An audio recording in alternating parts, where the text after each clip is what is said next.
Dusk fell upon the capital like a hush of velvet, soft and ominous, muffling the clamorous heart of King's Landing beneath a sky the color of steeped wine. On the western horizon, the sun's dying rays set the outer wall aglow, and for a fleeting breath, every cobblestone of the city streets seemed forged from ruby glass.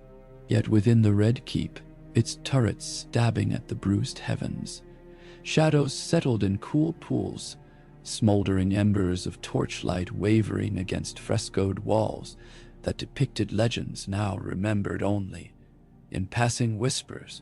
It was in these half-lit corridors, tense with the scent of old stone and richer secrets, that Tyrion Lannister lingered, one hand tracing the smooth rail of a spiral stair, as though he were gliding his fingertips over the ridged spine of a dragon. He had never cared for silence, not truly. It left too much room for the ghost of Tywin's voice, that deep, ironclad sneer, reminding him that he was a malformed accident of birth. But tonight Tyrion welcomed the hush. He required it, cultivated it, cloaked himself in it.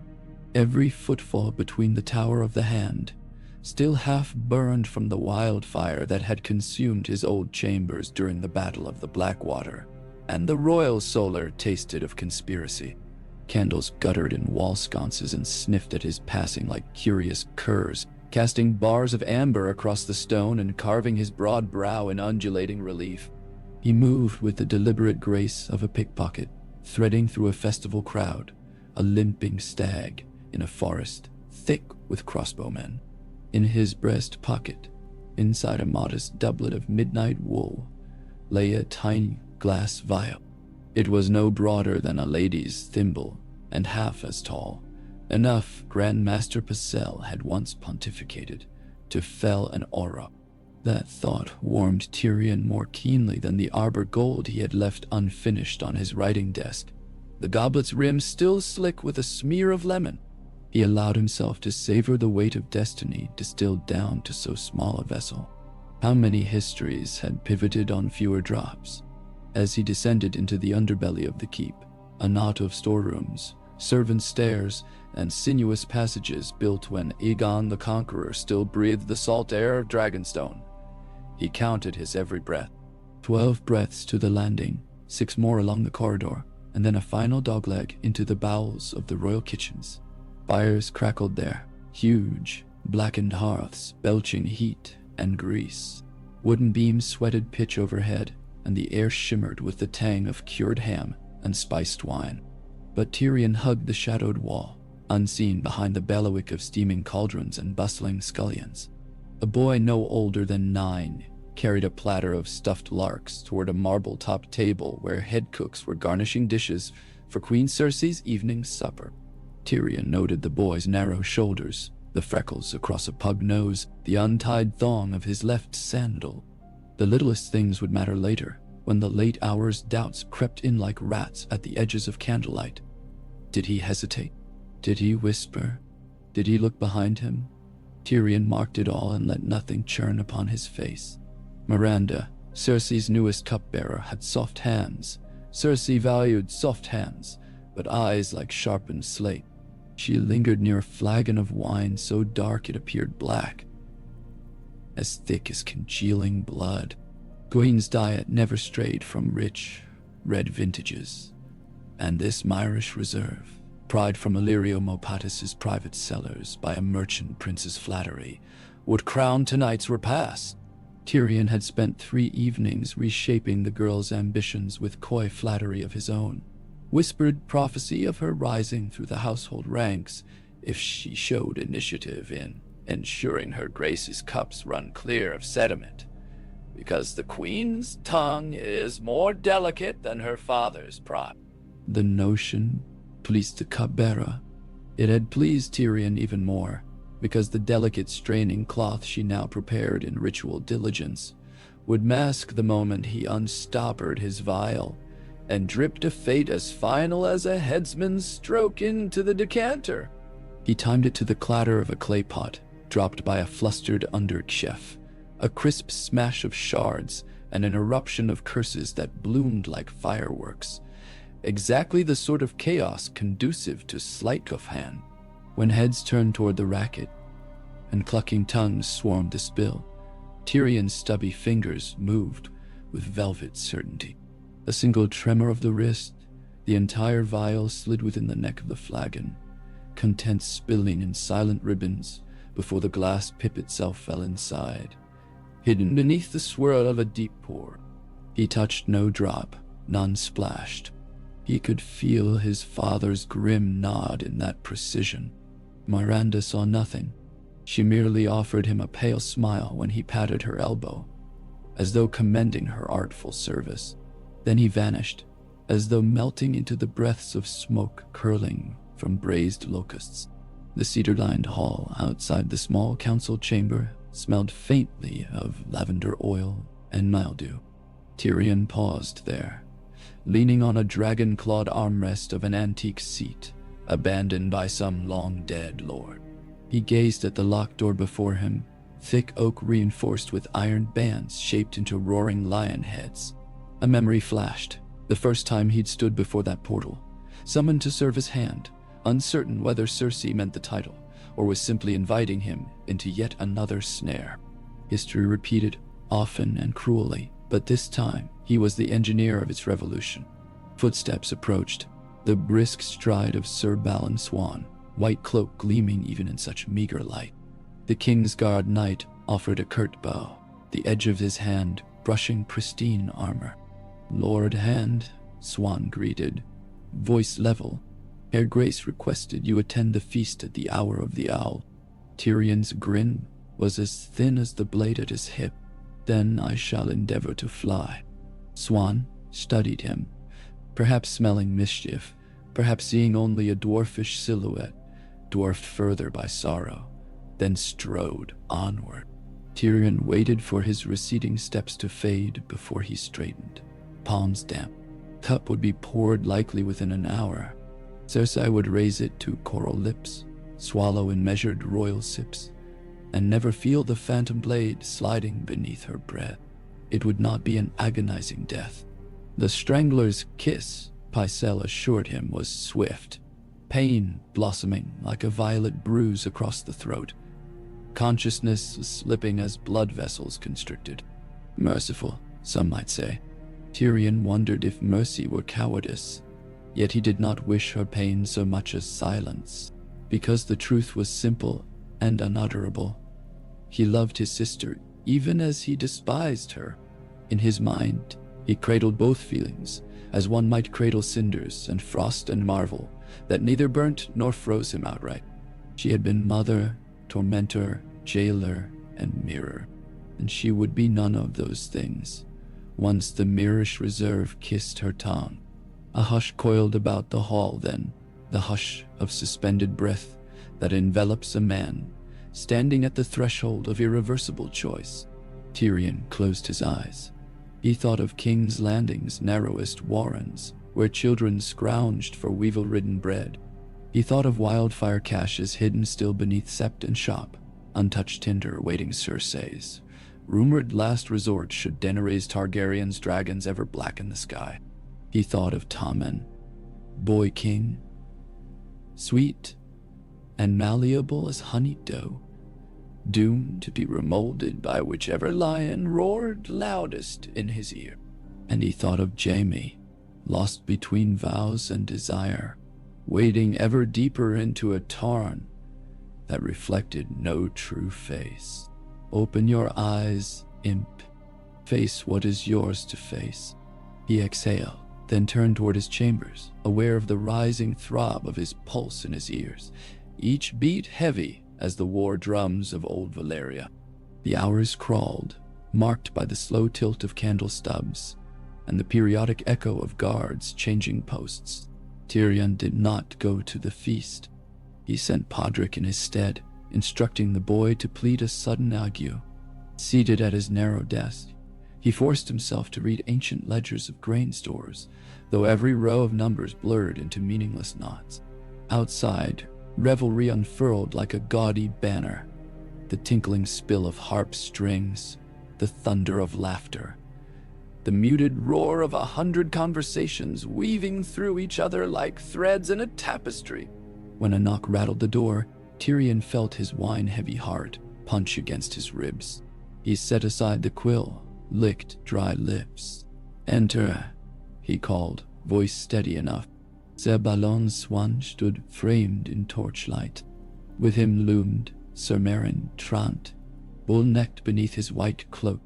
But it was not their drawn blades that froze the blood in Tyrion's veins. It was their silence, grim and officious. Swan's eyes glimmered with affronted duty. "Your presence is required, my lord," Swan said, and though his tone did not accuse, the air behind the words did. Tyrion rose. "Has something befallen her grace?" Swan's mouth tightened.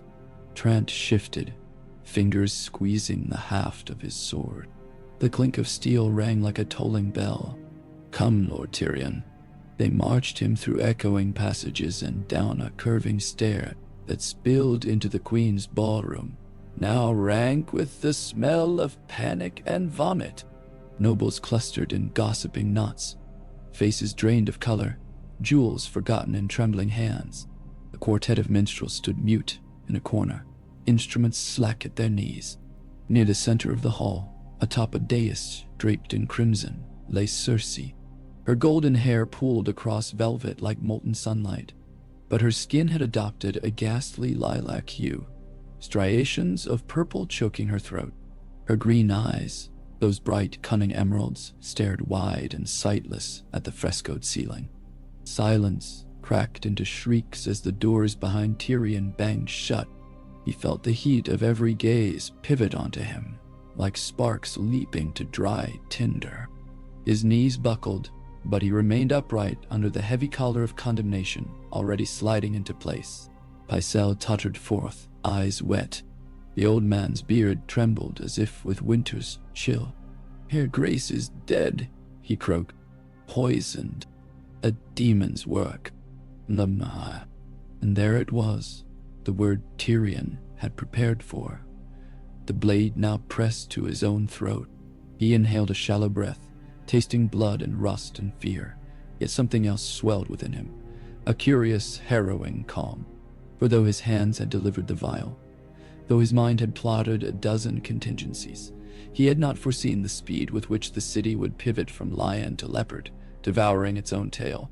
He looked upon Cersei's corpse and felt an unexpected sorrow, soft as a prayer. He thought of another feast, long ago in the north, where a humming crossbow bolt had stopped Joffrey's shriek forever. The world devoured children and mothers alike, yet still demanded its theatrics. He bowed his head, shadow crossing her pale brow.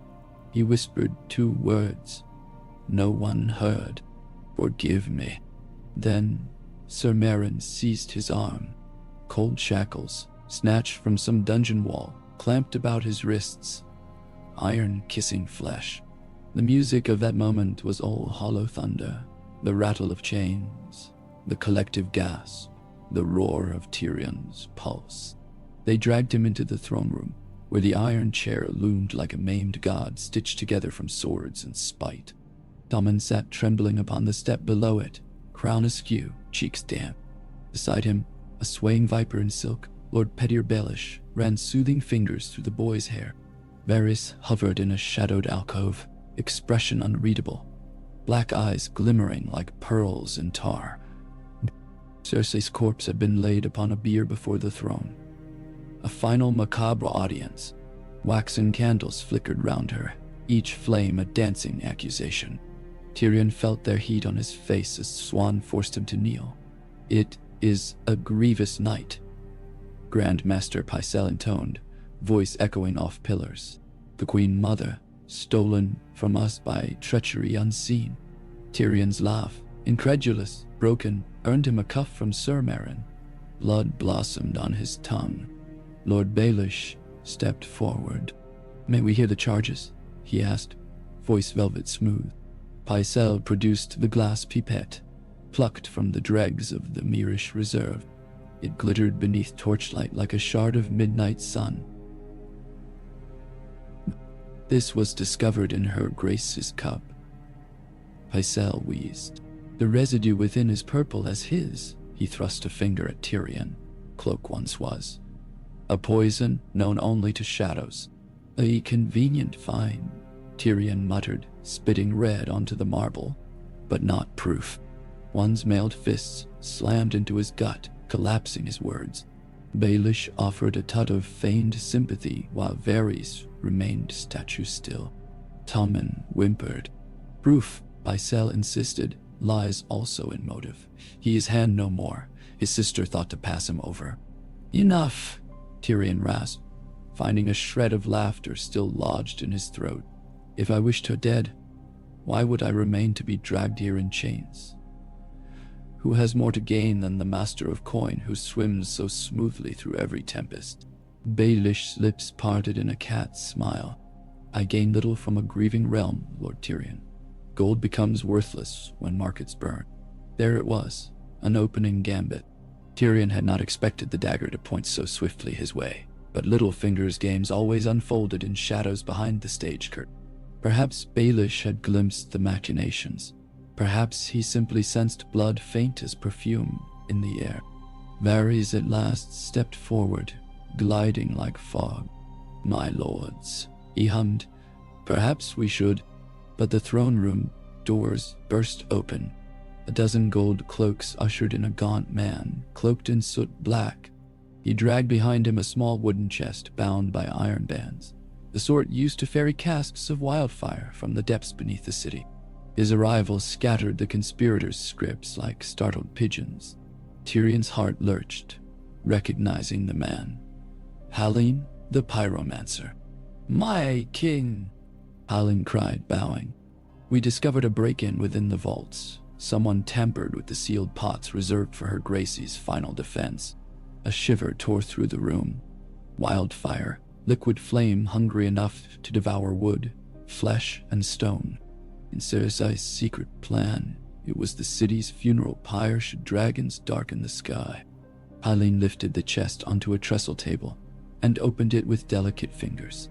Inside gleamed 3 absent depressions amid straw. The pots. Dolan. Your Grace, the pyromancer went on, sweat betraying his terror.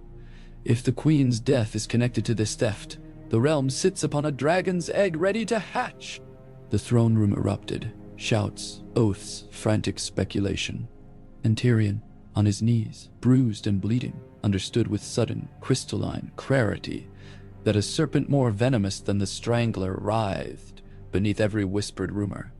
Someone had used his plot to murder Cersei and, while suspicion veered toward him, was preparing an even grander blaze to immolate the city. The vial had been his, the Strangler his, but the wildfire, the timing too precise, the theft too brazen. Someone had played a second game upon the board, one that made his bloody move appear a clumsy pawn's blunder. Ser Balon tightened his grip on Tyrion's shoulder as if sensing the shift in his prisoner's silence. The dwarf's mind raced. 3 stolen pots, each large enough to light a square of the city. More than a threat, an ultimatum.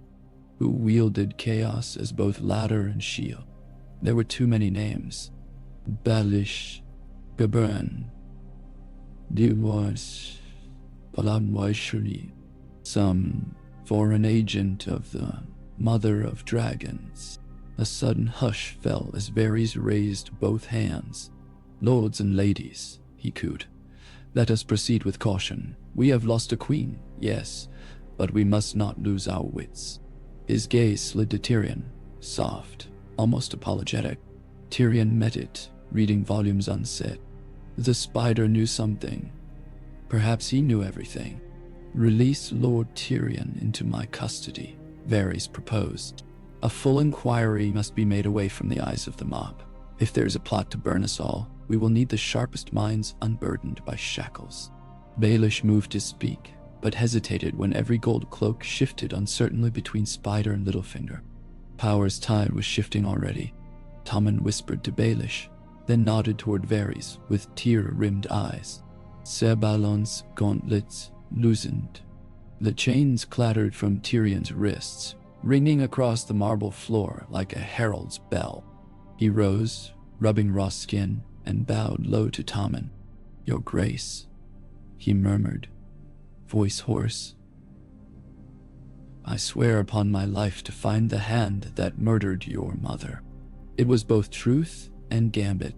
For the first time in hours, he felt cool air fill his lungs, unshackled by fear. Or perhaps shackled now to a greater terror. To undo the inferno he himself had made possible. Varys escorted him through a labyrinth of hidden corridors beneath Megar's holdfast, their pace swift yet measured. Rats scurried across their path, fat on the refuse of courtly banquets. The spider spoke not until the muffled din of panic faded behind stone and iron. Then, softly, "I warned you once, my friend, that a single match may light another's fuse." Tyrion barked a bitter laugh.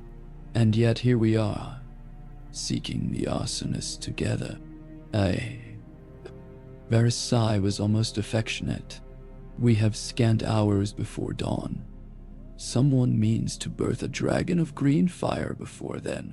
"The stolen pots," Tyrion said, more to himself than the spider. "3 is a number that suits a queen with 3 dragons."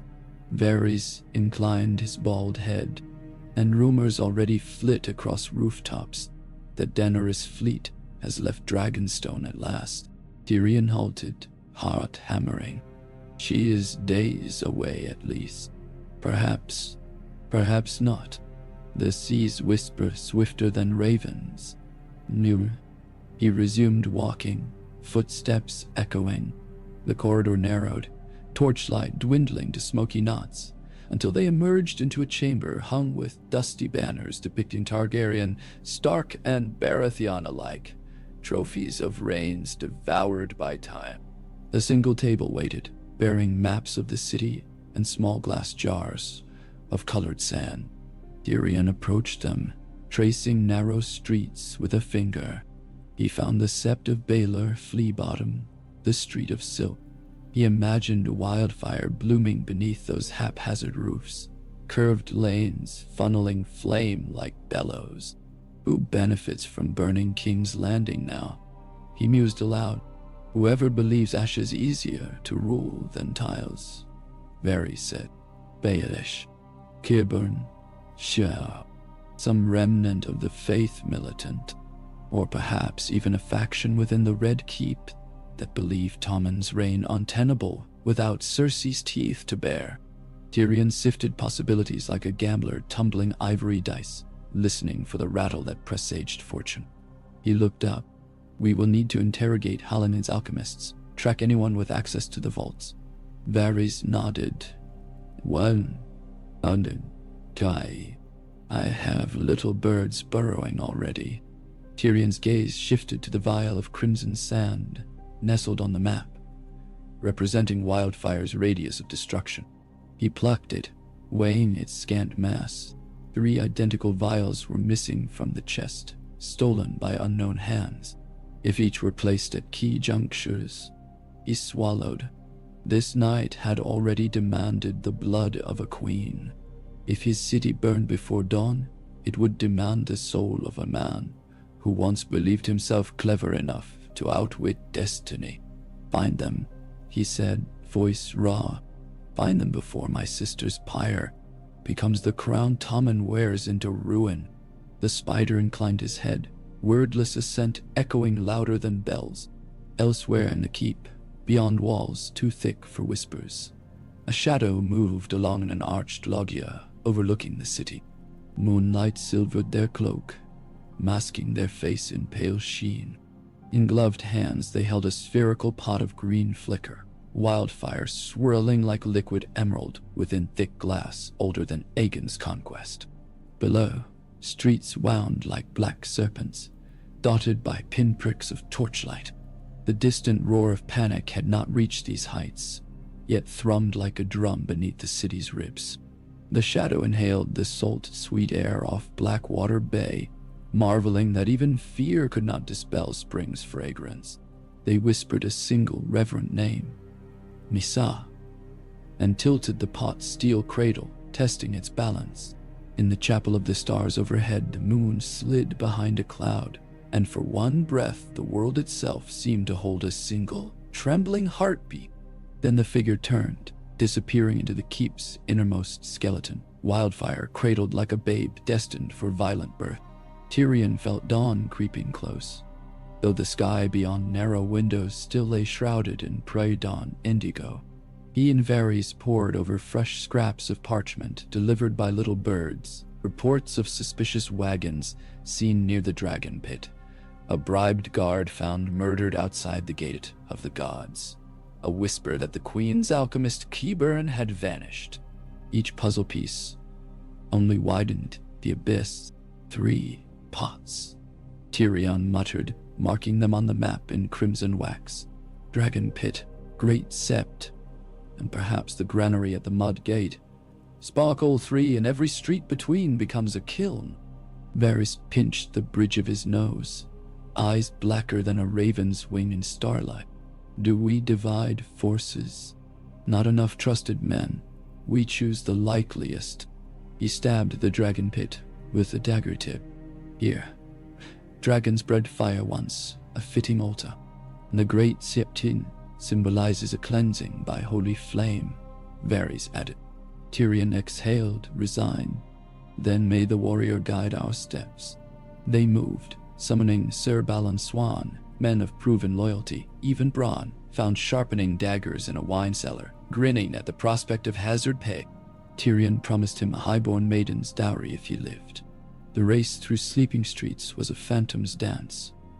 6 cloaked riders galloping along alleys where lanterns sputtered like dying souls. Lee Bottom's reek clung to them, mingled with the stink of fear rippling beneath shuttered windows. Overhead, a single star winked out as dawn's paling light teased the eastern rim. The dragon pit loomed, a shattered husk reaching skyward like a ribcage. Pigeons burst from its eaves as Tyrion and his band crept inside. The air smelled of dust and remembered flame. Moonlight trickled through serried cracks, painting skeletal silhouettes. They found the first pot near the base of a toppled pillar, hidden behind rotted beams. A thin fuse snaked from its lip and glowed with ambergris. Bronn cursed, lunging with a boot heel.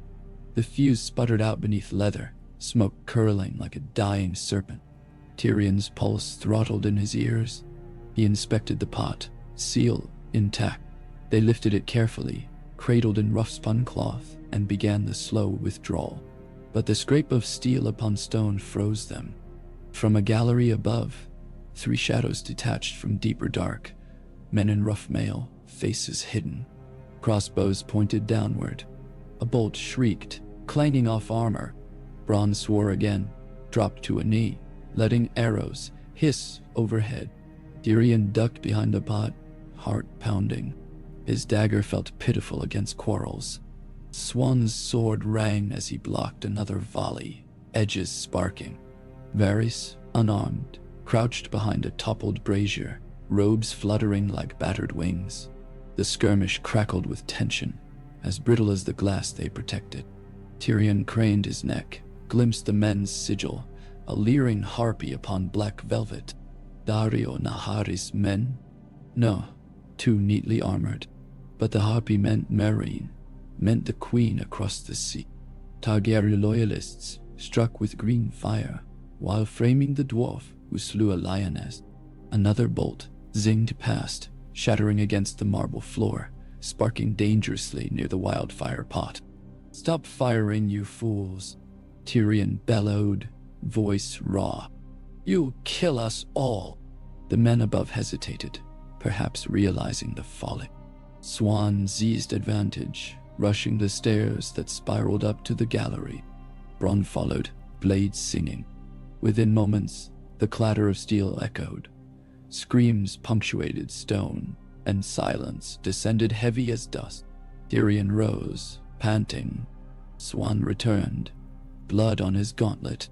3 dead, unknown accents. "A Cersei, I think." Varys approached, eyes wide with regret. "If Daenerys' assassins are here, we are behind the game." Tyrion wiped sweat from his brow. "Perhaps the second pot is already alight." The ride to the great sept was a blur of hoofbeats. Dawn's rim bled rose gold across the sky. Bells tolled lauds, unaware of peril beneath. By the time they reached the marble steps, a crowd had gathered for morning prayer. Flower sellers, beggars, silent sisters filing into holy gloom, unknowing of the dragon's breath slumbering beneath their feet. Tyrion dismounted, shouting for all to flee. They stared as though he were a dwarf jester gone mad. But Bronn vaulted onto the steps, brandishing steel, reinforcing the call. Fear rippled outward. Women screamed, men shoved, coins spilled like glittering hail. Within the sept, the air shimmered with incense and early sunlight stained through crystal. Tyrion's torch bobbed ahead, illuminating great pillars carved with the faces of the seven. He perceived movement near the maiden's altar, a hooded shape kneeling in prayer. As they approached, the figure rose with languid grace, drawing back the hood to reveal not a man, but a woman. Dark hair strewn with silver bells, gown dyed a red deeper than rubies. Melisandre? No, eyes wrong, too pale. Before Tyrion could question, she raised a hand. From beneath the altar rolled a pot of wildfire, fuse already aflame. She whispered a hymn, to R'hllor perhaps, and retreated into deeper darkness. Tyrion shouted, "Swan dove," severing fuse with a sword stroke that sparked dangerously close to the glass. Bronn's boot pinned the vessel, while Tyrion smothered the fuse with damp cloth torn from his cloak. Green flame sizzled, hissed, died to smoking cinder. In the dim hush, Tyrion's ragged breathing seemed thunderous. He gazed down at the pot, mind teetering. "One more," he said. Varys' voice emerged from behind a pillar. "The mud gate granaries." Tyrion swallowed. "We'll never cross the city before full sun. Then we send wings swifter than horse," Varys said, nodding to one of his little birds. The child, a girl no older than 8, barefoot, darted off. Yet Tyrion sensed the weight of hours pressing like millstones. Perhaps they had already lost. Outside the sept, the crowd had thinned but not dispersed. Rumors spread like plague. The dwarf had poisoned the queen, now sought to burn the gods. Stones flew. Men bellowed curses. The king's guard encircled Tyrion, shields raised. And above, banners sagged in languid morning breeze, bearing the crowned stag, the crowned lion, and, somehow incongruously, a new banner stitched hastily with a 3-headed dragon black on red, fluttering from a townhouse balcony. The realm smelled change on the wind. Tyrion mounted, heart leaden. If they did not find the final pot in time, he would be remembered not as the dwarf who saved the city, but as the kinslayer who lit the match for a foreign queen's triumph. He pressed his heels to his horse, and they thundered toward the mud gate. Smoke already plumed on the horizon. Not green, but gray, oily. Granary stores aflame by mundane spark, yet feeding wildfire's appetite soon enough. At the gate, chaos reigned. Guards shouted orders. Buckets formed futile chains. The pot was inside the largest granary, cracked open, the green substance licking wheat sacks with hungry tongues. Bronn cursed, grabbing Tyrion's arm. "We can't put it out. The whole dock will go." Tyrion's pupils contracted, capturing the inferno reflected there.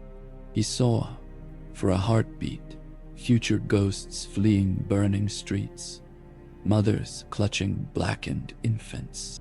He thought of Cersei, dead by his hand, and realized he'd kill her again 1,000 times to avert this.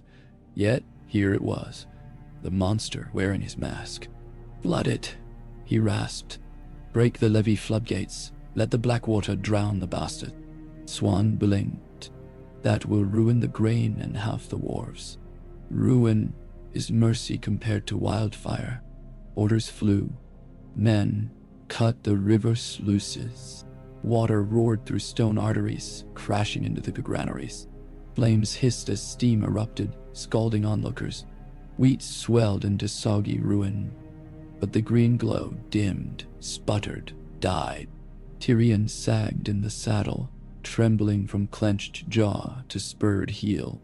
The city still stood, smoke-bitten but unconsumed. By noon, ravens cawed from rookery to rookery, carrying tidings of Queen Cersei's death, of attempted immolation thwarted, of Tyrion the imp arrested and redeemed in the same breath. The streets buzzed like hives, uncertain whether to weep or cheer. In the throne room, Tommen clutched a stuffed lion, cheek still stained from tears, while lords vied for prime position behind him. Lord Baelish smiled softly, eyes assessing new fault line. Pycelle dabbed at rheumy eyes. Qyburn remained missing. Tyrion approached the throne's shadow, flanked by Sir Balon and Bronn. Chains hung limp from his wrists, unlocked, unneeded, but not forgotten. He knelt before Tommen, voice steady. "Your Grace, King's Landing is saved. But the realm must know justice. We must learn who used my plot for their own ends." Pycelle huffed. "You confess, then, to poisoning your—" "I confess my intent, yes," Tyrion said, voice iron. "But I was not alone at the board. Others moved my pieces after I set them." "Nay." Varys glided forward, presenting scrolls, intercepted orders written in a cipher known only to Littlefinger's agents, invoices for wildfire transport signed with Qyburn's seal, witness accounts of a crimson-robed woman slipping through the mud gate at dawn. The room rippled with revelation. Baelish's eyes narrowed, a gambler realizing the dice had landed poorly. He opened his mouth, but Tyrion raised a hand. "Spare us the game, Petyr. The city nearly burned because winter is coming, and you desired a throne of cinders." Lord Baelish's smile wavered. Pycelle blanched. The High Septon, summoned for spiritual gravitas, crossed himself before the warrior. Tyrion stood, turning to Tommen. "What say you, my king? Let the lions of Casterly rock and the spiders of court tear each other, or forge a peace upon a sharper truth." Tommen swallowed, a voice trembling but clear. "Find the truth." And with that decree, the board reset under new rules. Tyrion named Protector of the Realm until the mourning period ended. Charged with rooting out treachery, Varys made Keeper of Whispers with writ to seize suspect ledgers. Pycelle confined to the Maester's Tower under inquiry. King's Landing exhaled, not in relief but in anticipation, an audience awaiting the next act of the epic they were powerless to halt. Night fell again, cloaking the city in uneasy hush. Tyrion stood upon the walls of the Red Keep, gazing across rooftops that glimmered silver beneath a pregnant moon. Somewhere out there, a dragon soared through dreams, wings blotting star. Daenerys was coming, wildfire or no. Beside him, Varys folded his hands. "You are Lord of Ashes, avoided, my friend." Tyrion snorted softly. "For tonight," he touched the parapet's cold stone, grounding himself. Tomorrow he would interrogate Baelish, scour Pycelle's chambers, hunt Qyburn through sewers. Tomorrow he would face the gnawing grief of having murdered his sister, and the dread knowledge that he'd do it again, if it spared 1,000,000 lives. But tomorrow was the currency of fools.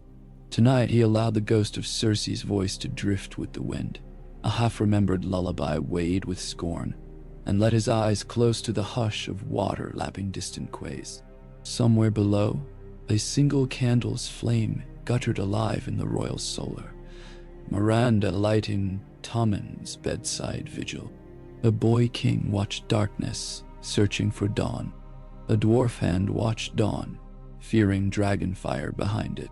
And King's Landing slept on the edge of a knife, cradled between the pawns of grief and the queens of flame, all while the game's smallest piece plotted its next impossible move. "None," said one, The storm lanterns that lined the Serpentine Hall outside the Tower of the Hand hissed in their sconces, pale tongues of flame licking oil-soaked wicks, as if tasting the anxieties of those who passed beneath. Tyrion stood barefoot on the chill rushes, staring at the oak door whose lion-shaped knocker had once sneered at him like a gilt gargoyle. It felt smaller now, as though some weight that Cersei's presence had placed upon every threshold had lifted, leaving hinges looser, shadows less absolute. Yet, the halls did not feel safer. They felt newly hollowed, as if the keep itself warily searched for a new tyrant to fill the space where the Queen Mother's will had ruled. He had allowed himself barely 2 hours' rest after the night's last audience with the king, if restless pacing and haunted dreams could be called rest. Dawn had broken pearlescent over Blackwater Bay, but the city below had not yet stirred. Though the Mooton bell at the river gate tolled prime, his voice seemed muffled by the lingering smoke haze that hung over the granaries like a half-dissolved specter. Somewhere out there in Flea Bottom, bakers were cursing the sodden grain, counting coin that would not be earned. Somewhere along the street of Silk, a whore examined the ash that clung to her shutters and wondered if it were time at last to take her trade to Old Town. Tyrion tried to push such images aside, but they clung like cobwebs in morning dew. He entered his new chambers and found Podrick Payne loyally awake, despite puffy eyes and stifled yawns. The boy sat at a narrow trestle and polished a dirk whose edge was already keen as vengeance. When the door closed behind Tyrion with a click soft as a cat's, Pod scrambled upright. "My lord," he began. Tyrion waved him down, sinking into a high-backed chair that still smelled faintly of char after its rescue from wildfire years ago. "Coffee," he croaked. "And a quill. And if you have any cherries, I shall attempt not to choke on the stones." The jest fell flat in the dimness. Pod hurried off with a mumbled affirmative, boots whispering over the reed-strewn floor. Tyrion exhaled, rubbing at the raw chafe, still wringing his wrists. He could almost feel the ghost ache of the shackles, the echo of Ser Meryn's gauntleted fist in his ribs. Yet it was the memory of Cersei's glassy stare that burned fiercest. She had died by his will, or so he had believed. Yet his own act had been subsumed by a plot more elaborate and less merciful. Whoever had stolen his moment of vengeance had also stolen his chance at certainty. Now he dwelled in the limbo between guilt and self-exoneration, and both tasted of brine. He saw the day sprawled before him like a checkered board. First, the interrogation of Baelish. Littlefinger's smirk had barely wavered when the guards removed his daggers and sealed him in a solar overlooking the maiden vault. The man wore schemes like other men wore cloaks. Tyrion would need shears sharp enough to cut skin to peel those layers. After Baelish, Pycelle would face formal questioning. If the old maester survived Maester Franken's apoplexy draft, administered to soothe the heart that had fluttered like a trapped songbird at each mention of conspiracy. And somewhere between these inquiries, Tyrion must dispatch ravens to River Run, Highgarden, Sunspear, every great house that might seize on news of Cersei's death as opportunity to rattle swords. Tommen's reign would not last 3 sighs if lions roared at one another while stags and roses gnashed for stray gold. Pod returned with a clay mug steaming fragrant darkness. Tyrion sipped. The bitterness grounded him. "Ready ink and parchment," he told the boy. "We draft proclamations, then we slay serpents." Pod's nod held admiration edged with fear. Tyrion desired neither, but accepted both. In a seldom-used antechamber off the small council hall, the same in which Ned Stark had once confronted Cersei with Robert's bastard books, Littlefinger waited. 2 gold cloaks flanked the door, pikes crossed. Inside, beneath the watchful eye of a single high narrow window that bled wintry light, Pettier Baelish reclined in a cushioned chair, as if at supper. Rings glittered on fingers clasped across his stomach, though Tyrion noted at once that one pinky was bare, a signet removed either voluntarily or Baelish rose with courtly grace when Tyrion entered, lips curling in the semblance of a welcome. "Lord Protector," he purred, "I must say, the view from my new chambers is spectacular. One sees the entire breadth of the Blackwater, smoke and all." His green eyes flicked to Varys, who glided in behind Tyrion with steps silent as forgery. "And you, Lord Varys, appear more rested than I would wager." Tyrion ignored the bait, settling opposite the man and steepling fingers. "Let us speak plainly. 3 events unfolded: my private stratagem to end my sister's tyranny, the theft of Wildfire, and the infiltration of Cersei poisoners who nearly immolated the dragon pit. Explain to me, Lord Baelish, how your account's ledger shows coin paid to a Pentoshi smuggler whose vessel arrived with empty crates, curiously sized for wild." Petir's smile remained fixed, but a tick danced in his left cheek. "Coin flows like water in volatile times. I fund many ventures to safeguard the crown's purse. If a smuggler's manifest contains blank spaces, perhaps a dock official line I teamed falsehoods to fleece a percentage. I can have the receipts delivered." "You will," Tyrion cut in, "and you will answer for each blank line, each miscellaneous import scribble. But first, speak of your meeting 4 nights past with Qyburn." Baelish raised a brow. "The disgraced maester. I meet with many curious minds. Innovation springs from the unorthodox, would you not agree?" He flashed teeth. "You employ Shay, after all." Tyrion's throat tightened at the mention of Shay's name, dead memories twisting like shards underfoot. He forced calm.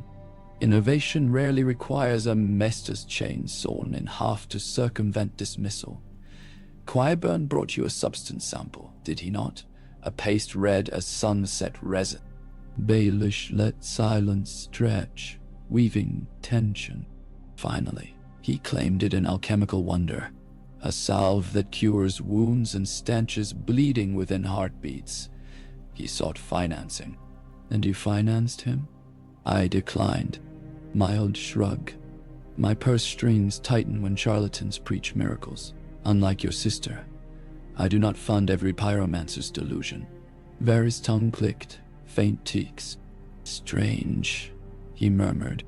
"I possess a letter bearing your seal promising Qyburn a conditional bursary of 5,000 gold dragons upon proof of concept. Are you saying your seal writes promises while your hand slumbers?" Baelish's eyes narrowed to needles. One can hardly fault a master of coin for exploring potential avenues of innovation. Nevertheless, Qyburn never produced. Our business ended there. Tyrion leaned forward.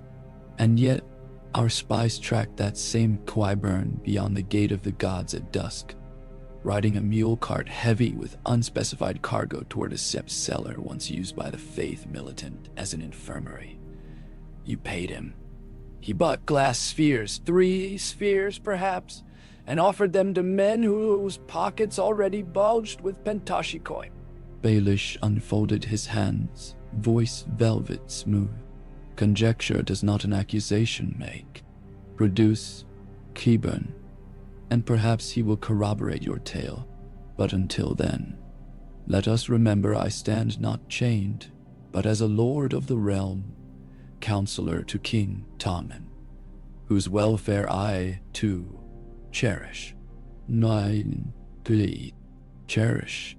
Tyrion tasted the word like rotten peach. He rose. "We will talk again, Petir." 2 knocks summoned guards. Before leaving, Tyrion bent close enough to let Baelish smell the coffee on his breath. "Know this, the city nearly died last night. If I find one purse string of yours knotted to that fuse, I'll hang you from it." He straightened.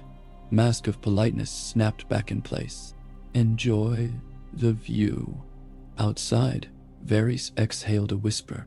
"He dodges like a Dornish spear dancer. Yet I saw his pulse quicken when you named the Sept Infirmary. My little birds report crates unloaded there at moonrise." "Then we search," Tyrion said. and we seize any ledger, jar, or rat nest that carries his stench. By midday, the Red Keep hummed like a hive uprooted by storm.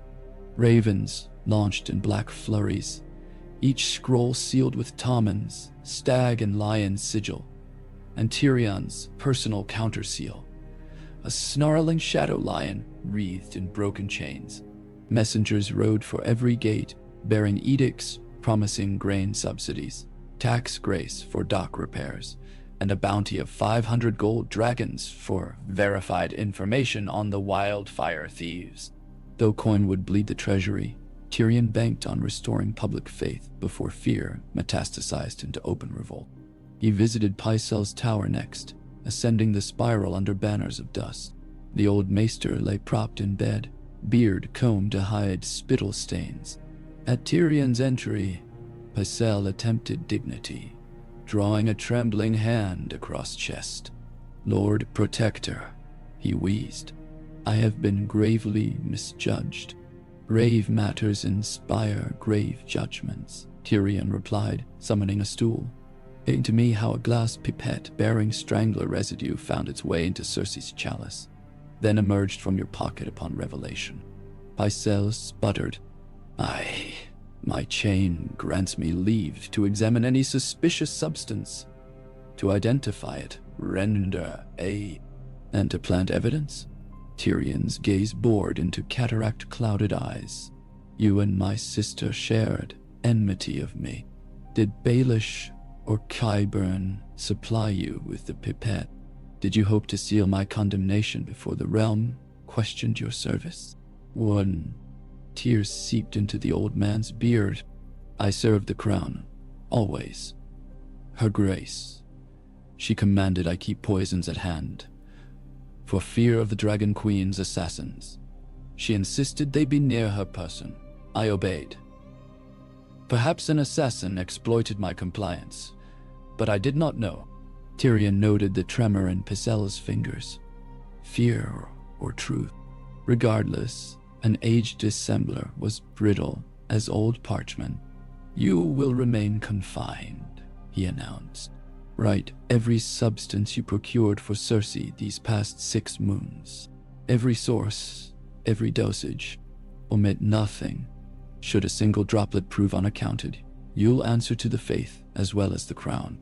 And the Faith's dungeons are less forgiving than mine." 990. Pycelle zagged as if strings had been cut. Tyrion withdrew. How? In the corridor, Sir Podrick waited with a fresh scroll. "Raven from Dragonstone, my lord. Addressed to you." Tyrion slit it.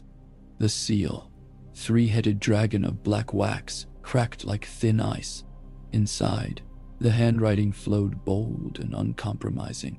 "Lord Tyrion Lannister, word of your sister's demise arrives swift as gulls upon ocean gale. I grieve for any soul lost to treachery, but the city that burnt my father and crucified the innocent must answer for its sins. I approach King's Landing not as conqueror, but as breaker of chains. Meet me beyond the Roserad with banners folded and gates open, and let us parley to spare further blood. Defy, and dragons will teach obedience. Daenerys Stormborn, Queen of the Andals, the Rhoynar, and the First Men, Khaleesi of the Great Grass Sea, breaker of chains, mother of dragons." Tyrion closed his eyes, remembering the crackle of green flame beneath the dragon pit's vaults. Now real dragon fire loomed.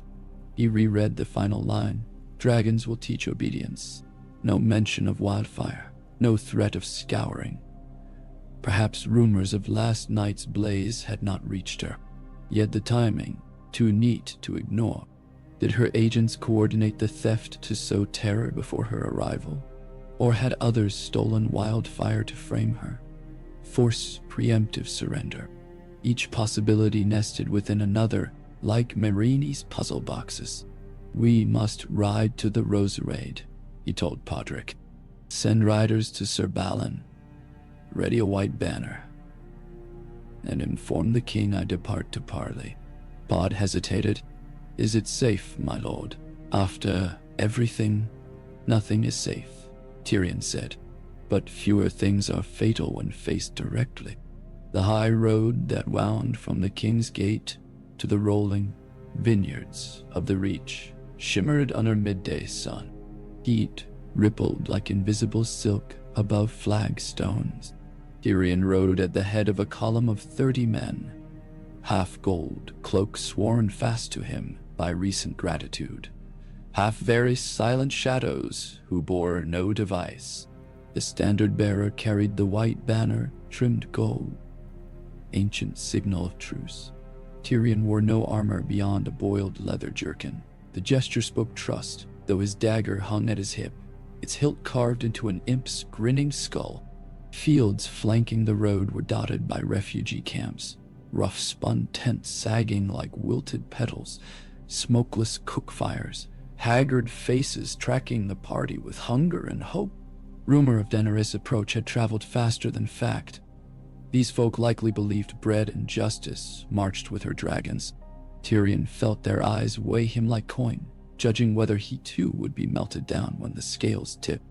A league beyond the city, on a low hill crowned by 9 wind-bent cedars, the Targaryen host waited.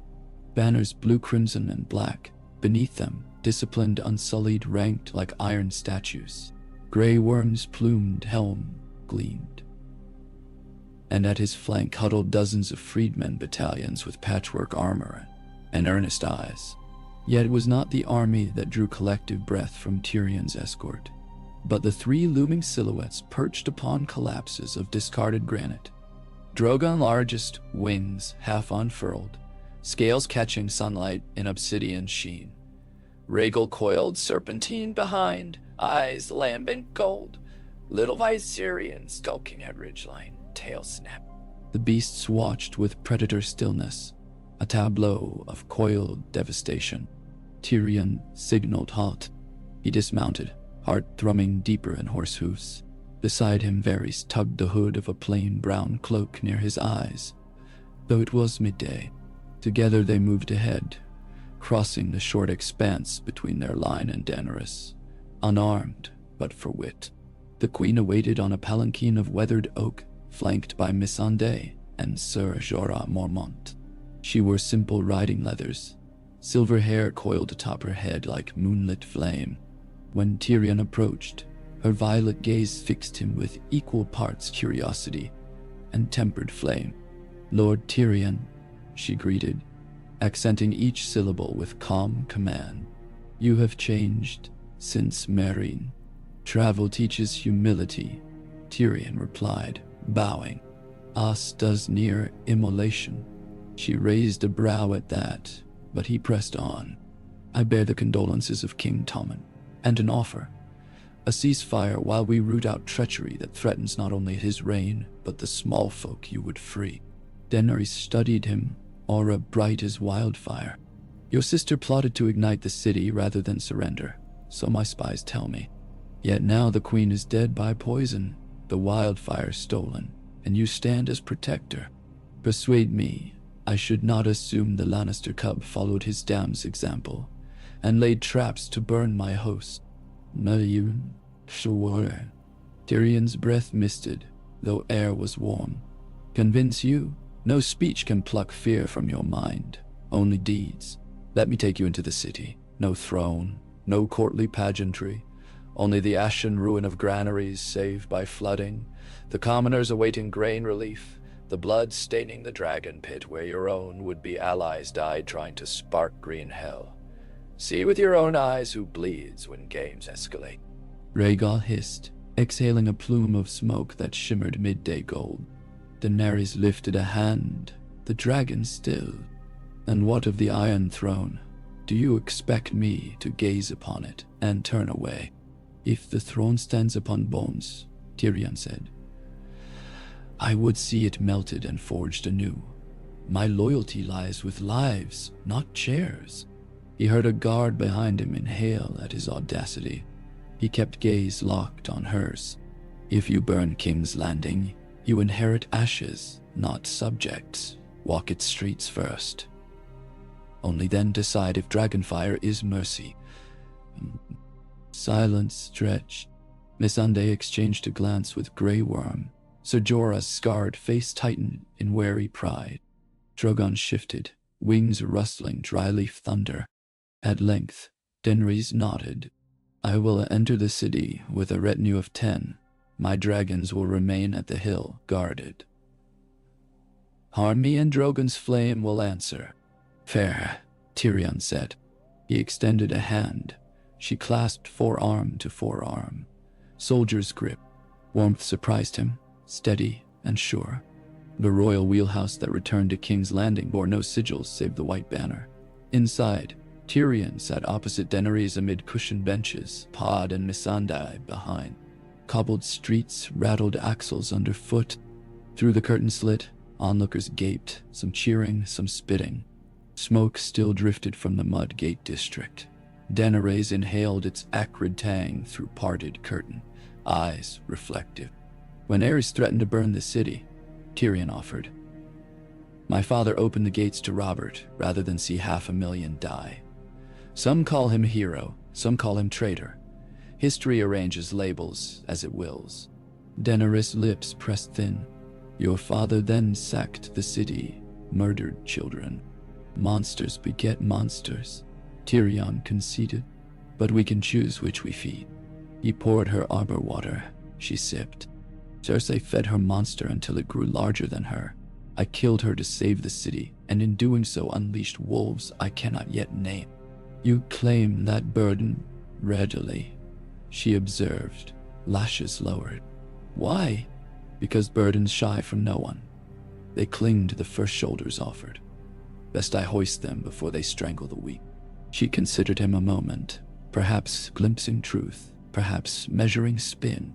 The wheelhouse rumbled across the bridge over the Dragon Gate Canal, where water still drained runoff from Tyrion's earlier flood. Children bathed barefoot in knee-deep pools, splashing while elders gathered damp wheat salvage into sacks. Daenerys watched, lips parted with quiet sorrow. At the Red Keep's courtyard, Grey Worms unsullied formed a shielded escort.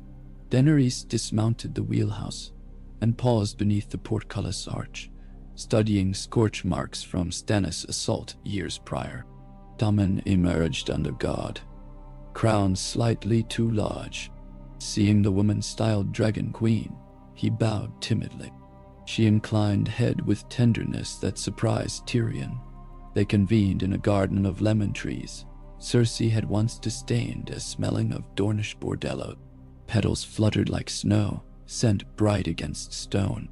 Tyrion laid forth the wildfire fragments recovered, the ledger linking Baelish to Pentoshi smugglers, the statements from captured Harpy sigil mercenaries, now moaning in cells. Daenerys paced the walkway, reading each parchment, as Missandei translated the signatures aloud. The handwriting, she murmured, is Valyrian, but these men were Esosai sellswords. Tyrion nodded. Recruited to mask origin, Q-Burns vanished. Baelish denies all, but each arrow points to the same quiver. A man who thrives in chaos would ignite the city to usher you in as savior, or rally lords against you if I failed. Either path profits him. I believe Petter aims to play both ends, until one crowns. Daenerys frowned, glancing to Varys, who waited in shade. Your spider agrees. I have long feared Baelish's lattice of debts, Varys said. He weaves them tighter than silk scarves. If chaos is a ladder, he climbs it rung by rung. But ladders break, die. Lumandan. Daenerys turned to Tyrion. If you name him traitor, why not remove his head? Tyrion touched the pommel of his dagger. Because a head removed reveals no secrets. I need his confessions to unravel which lords he has seeded with coin. Cut the weeds at their roots. Daenerys stopped beneath a lemon bough. Sunlight spangled through leaves onto her hair. Then question him. I shall watch, judge truth. Now the teasing. Baelish's second interrogation occurred in the Queen's ballroom, cleared of furnishings, save a single table and 4 chairs. Sunlight angled through high lancet windows, painting gilt mosaic across flagstones. Daenerys sat to Tyrion's right, flanked by Grey Worm. Varys and Sir Balon stood behind. Baelish was led in, wrists bound in soft leather, but eyes still glittering mischief. "My queen," he greeted with a bow, part mocking, part sincere. "I regret our first meeting comes under such stark circumstances." The pause before Stark suggested layered jest. Tyrion noted it. Daenerys regarded him like one might a curious viper. "Speak truth, and perhaps you leave with tongue intact. Lie, and Drogon's maw opens wider." Baelish's smirk twitched. He sat when prompted. "Ask, and I shall answer. Words are my trade." Tyrion produced the signed bursary letter. "First, confirm authorship." Baelish eyed it. "My seal, aye. My hand, likely. I sign many dispensations. 5,000 dragons for miracle salve." Hidden descriptor, EFG 139. Code Keyburn used referring to wildfire during prior service under Cersei. Describe your understanding. Nananadai. Baelish shrugged. "I assumed exotic ointment. I fund ventures as stated." Tyrion spread another parchment, a shipping manifest listing 3 ceramic medicinal spheres. "When the salve arrived, did you see the test demonstration? Burn wounds healed, or cities?" "I saw nothing." Qyburn vanished. Daenerys leaned forward, voice soft as steel. "And yet you withheld this from the crown when wildfire nearly razed granaries." Coincidence? Baelish's gaze flicked to Varys. "You once said, Lord Varys, that secrets are coin." "I kept mine until their value peaked." Tyrion slammed palm on table. "Value peaked when lives, lives," Baelish said languidly, "are the currency of kings and queens. A few lives burned, and King's Landing might have welcomed its liberator." He flicked glance at Daenerys. Grey Worm's spear haft cracked the flagstone between Baelish's feet. The Lord did not flinch. "I do not deny purchase of certain vessels," he continued, "but I never gave order to ignite them. I merely kept them as leverage, a contingency should negotiations sour.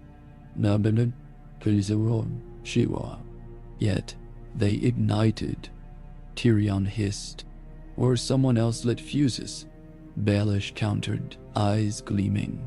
"Plenty resent the lion and would frame the mockingbird." Daenerys rose, skirts whispering. The room hushed as wind through feathers. "You gamble with human tinder. I saw slavers nail children to signposts to drive fear. You differ only by rings and perfume." She turned to Tyrion. "The world you would build cannot root itself on such rot." Tyrion recognized the flicker in her eyes, the dragon inside stirring. He chose his next words carefully. "Petyr Baelish possesses knowledge we need. Names of conspirators, grain hoarders, river lords bribed to revolt. An execution before extraction might doom thousands more." Daenerys considered, then looked to Baelish. "Confess all. Surrender your ledges. You are in a cell, maybe exile. Refuse, and Drogon will feed." For the first time, sweat beaded Baelish's brow.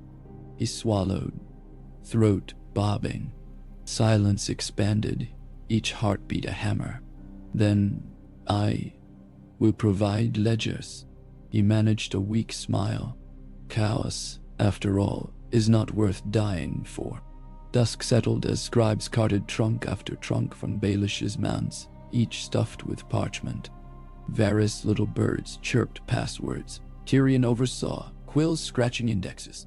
Daenerys toured the courtyard infirmaries, hearing testimony from granary workers burned by steam. Her presence, radiant yet grave, drew kneels even from men who once spat at dragons. Tyrion watched from balcony as she spoke with a barefoot girl whose hair had singed to copper stubble. Queen knelt, shared a honeyed sweet, whispered words lost to the wind. The girl's lips parted in shy smile. Tyrion felt an ache in his chest, a stir of belief he had long locked away. Night fell violet. In the Tower of the Hand, candles arrayed across a massive council table, guttered as drafts pushed under doors. Scrolls lay unrolled like entrails waiting augury. Tyrion, rubbing eyes, saw patterns.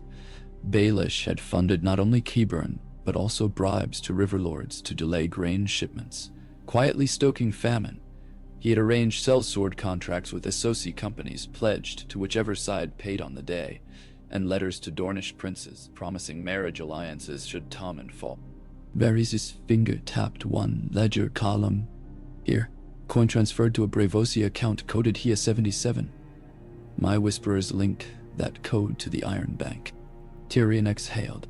He sought loans to hire fleets. If Daenerys had burned the city, he might sail behind and claim the ashes with paid swords. No. No. A soft rap sounded. Podrick poked his head in.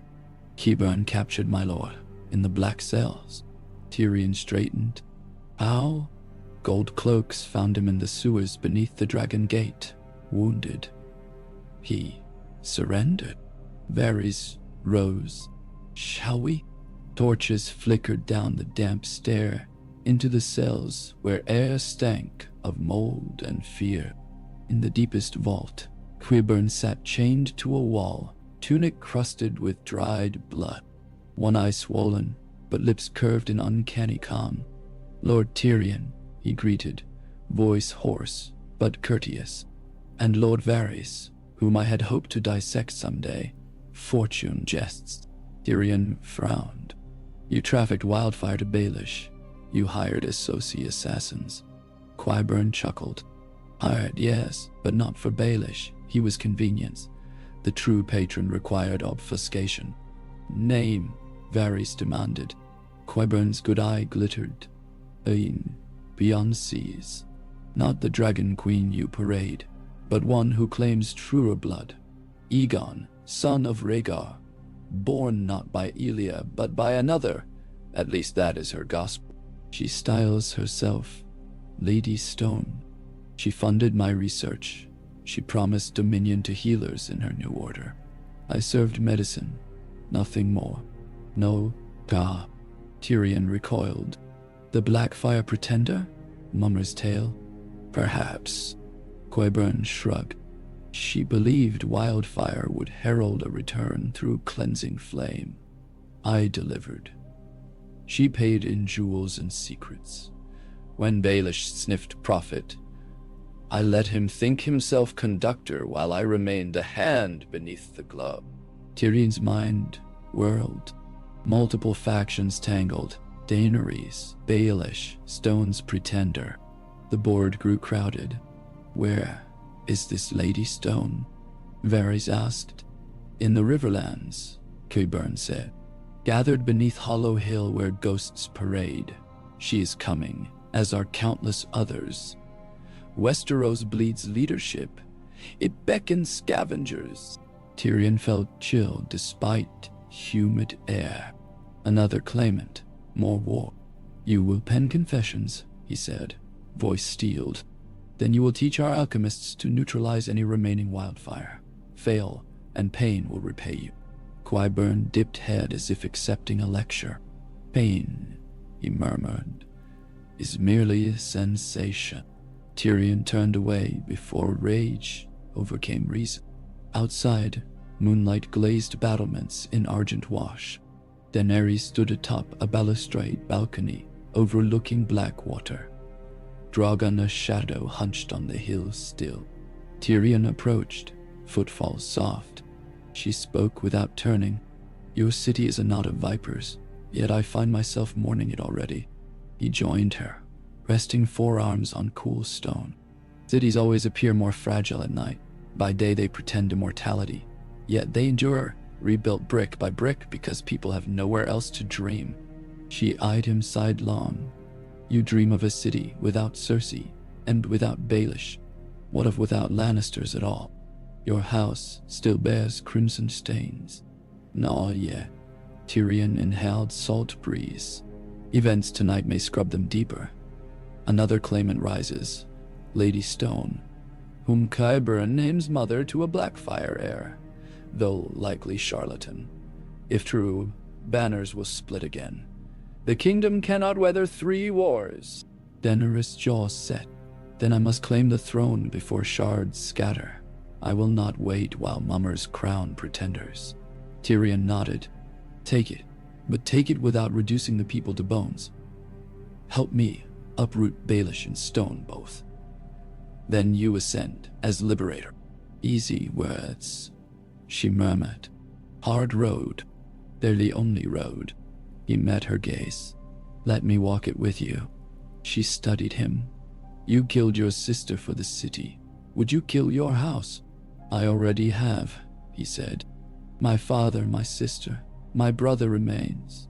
Somewhere between vows and regrets. Family meant everything once. Now I measure worth in those still breathing. She stepped closer, moon silvering her hair. Then swear. Tyrion knelt, surprising himself. I, Tyrion of House Lannister, swear fealty to Daenerys Targaryen, rightful queen. May my mind, my tongue, and if need be my blood serve. She placed hand on his brow. Rise, Lord Hands. The words settled on his shoulders like mantle of both honor and peril. He exhaled, sensing wheel turn anew.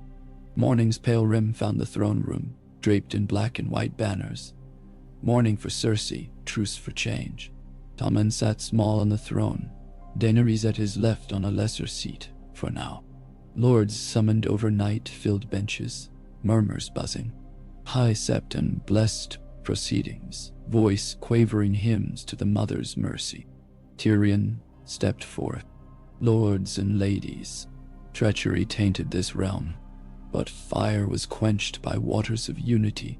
Queen Daenerys stands ready to aid King Tommen in governance until truth cements rightful succession. Petyr Baelish has confessed to conspiracy with outlaw Qyburn. A gasp rippled. Baelish, shackled, bowed irony. He shall forfeit lands and titles. House Baelish stripped. As for Qyburn, lifelong confinement serving the Alchemists' Guild under oversight. Never to walk free nor possess chain. Lord Randall Tarly rose, scowl, thunderous. You coddle traitors and foreign queen alike. Where is justice? None. Bizalni. Daenerys answered, voice ringing. Justice is life spared until guilt proven. Would you hang every whisper? My dragons eat only the guilty. Tarly's jaw clenched. He sat. Tyrion continued. Wildfire caches will be neutralized under Maester guidance. Grain relief begins today. Tyrell wagons from Bitterbridge en route. The crown's coffers will reimburse losses from Baelish's seized gold. And to honor peace, Queen Daenerys has agreed to keep her dragons north of the Blackwater, offered to patrol sea lanes against Ironborn raiders. Murmurs grew more favorable. Gold and grain sweetened tongues. By said, wheeled in by Squire croaked assent. Outside bells tolled again, but not for death. They sang city awake to new dawn. That afternoon, Tyrion visited the small cell where Baelish awaited transport to Castle Black, a compromise between execution and exile. Petyr wore rough spun now, yet his smirk persisted, albeit smaller. You think me done, he said as Tyrion entered. I think you alive, which some would call mercy. Baelish chuckled. Walls fall, thrones melt, but information endures. Somewhere in those trunks you seized lies a secret worth more than all your pardons. When it surfaces, remember who placed it in your hands. Tyrion regarded him. A man drowning may comfort himself with tales of hidden islands, but seas rarely return the drowned. Perhaps, Baelish said. His gaze flicked downward. Offer stands. Take coin, sail with me. We build new kingdoms across the narrow sea. I've built enough ash here, Tyrion answered. He turned, leaving Petter to his thoughts and the chorus of distant dungeons. 2 days later, dawn blush painted, red keep crimson, when Tyrion convened Daenerys, Varys, and Grey Worm atop Aegon's high hill. Maps splayed, stones marking troops. Reports confirmed Lady Stone's forces amassing near Raventree Hall. Tarly mustered against Crown decisions. Euron Greyjoy's sails spotted off Cape Wrath. Tyrion addressed them. We stand at the opening moves of a fresh game. But this board differs. While others play for crowns, we play for lives. Our first act, secure Riverlands before Pretender Stone ignites rebellion. Second, rally Reach with grain relief. Lady Olenna will parley, if shown respect. Third, dragons deter Ironborn raids, while Fleet repairs salvage from Blackwater. No, D. Daenerys nodded, and Casterly Rock. Her eyes probed him. Empty coffers, fractured retainers, let it wait. If my house still clings to pride, hunger will teach humility. Varys Quill circled names. We must also court Dornish neutrality. Send Ilaria a Dornish red blend, Tyrion said. And a personal letter. I recall her fondness for bold flavors. Plans unfurled until sun glared. Each decision carried risk. But for the first time since poison kissed Cersei's lips, Tyrion felt threads woven into a tapestry rather than a snare. When council dismissed, Daenerys lingered. She approached Tyrion where he gazed across rooftops, smokestains now mere smudges on horizon. You saved them, she said softly. Not yet, he answered. Saving is a daily labor. Miss one day, the world resets to ruin. She smiled, small but real. Then let us labor, Dorotune. He returned the smile, tasting hope like fresh baked bread. Below, King's Landing stirred, smiths hammering iron, children chasing kites shaped as dragons, bakers kneading delivered flour. Bells rang, not of mourning nor alarm, but of markets opening. Life resumed, fragile but stubborn. Tyrion breathed deep. Somewhere, ghosts whispered, shadows of a queen who thought herself lioness, of a father whose scorn shaped an imp, of a brother bound in oaths. They murmured warnings, but also strange applause. He lifted his chin to the sun and turned toward the future. Unwritten, uncertain, yet his to script anew, quill sharp as any blade. And in the hush between heartbeats, he dared to believe that 5 hours, perhaps even 5 lifetimes, might be enough to teach a world forged in fire the worth of gentler flame. Well, need not. The pavement of sisters shimmered beneath pale morning light, each square of marble alive with faint reflections of the sky's milk bottle haze. A mild southwesterly rolled in from the sea, teasing banners on the red keep's battlements and carrying a salt-tang promise of storms yet unborn. Tyrion stood inside the Tower of the Hand, his quill poised over a length of vellum so wide it threatened to tumble from the desk. While ink pooled at the nib, he surveyed the list one more time. Names of Riverlords loyal, Riverlords treacherous, Riverlords too frightened or stubborn to answer summons. He added a final notation beside House Bracken, a modest scroll, tilting toward stone. Then he set quill aside, flexed cramped fingers, and reached for his goblet. The arbor red was cool, tarry, a taste of deep vines whose roots must have wound through the bones of fallen kings. He took one steadying sip and let the wine's warmth pierce the chill blossoming in his gut. Varys padded into the chamber without preamble, a parchment folded between silken palms. A fresh raven from Old Town, he announced, voice soft enough that dust motes seemed to pause mid-dance. Samwell Tarly writes that Lord Randall has summoned the banners of the Reach. 10,000 spears ride for the Rose Road. They aim to block grain convoys and choke King's Landing. He unfurled the message, blue eyes glimmering. Sam begs intercession. He fears his father's zeal will blood the Reach and feed the stranger. Tyrion rubbed temples. Randyll believes he can claim the mantle of righteous protector. He will strangle the city under the guise of saving it from foreign queens and lion tiger spawn. He sniffed and tipped his goblet. We need to show him a war of attrition will starve his own peasants first. A siege by hunger seldom convinces the proud, Varys observed, but a river of silver has been known to redirect even the most devout crusaders. Bribery will not suffice if he's already kissed the warrior's sword. Tyrion rose, stretching legs that throbbed from too many midnight councils. We ride at midday, bring an escort of 20 unsullied, 30 gold cloaks, and my bravest potato-hearted Podrick. We will parley at Bitterbridge before he clogs the highway. Varys cocked a hairless brow. You risk personal capture. I risk the realm, if I don't. Tyrion reached for his cloak, dyed charcoal, unadorned. Gold threading had vanished from his wardrobe long ago. Velvet capes belonged to men who still believed they mattered. Tell the queen I depart, should Baelish reveal new rot. She has my leave to skin him and tack his hide above the city gate. Varys folded his hands. She might prefer to send a raven of her own. Daenerys values caution, especially where Randyll Tarly is concerned. Tyrion paused at the threshold. She may send ravens aplenty, but I shall speak with the man. A Tarly hunts best when he thinks the prey has bolted. Notice. The Bitterbridge market square sprawled in muddy patchwork beneath spindly chestnuts heavy with catkins. Traders cursed the damp soil, while their wagons lined the verges like scabbed ribs. Randyll Tarly's encampment ringed the ancient stone bridge.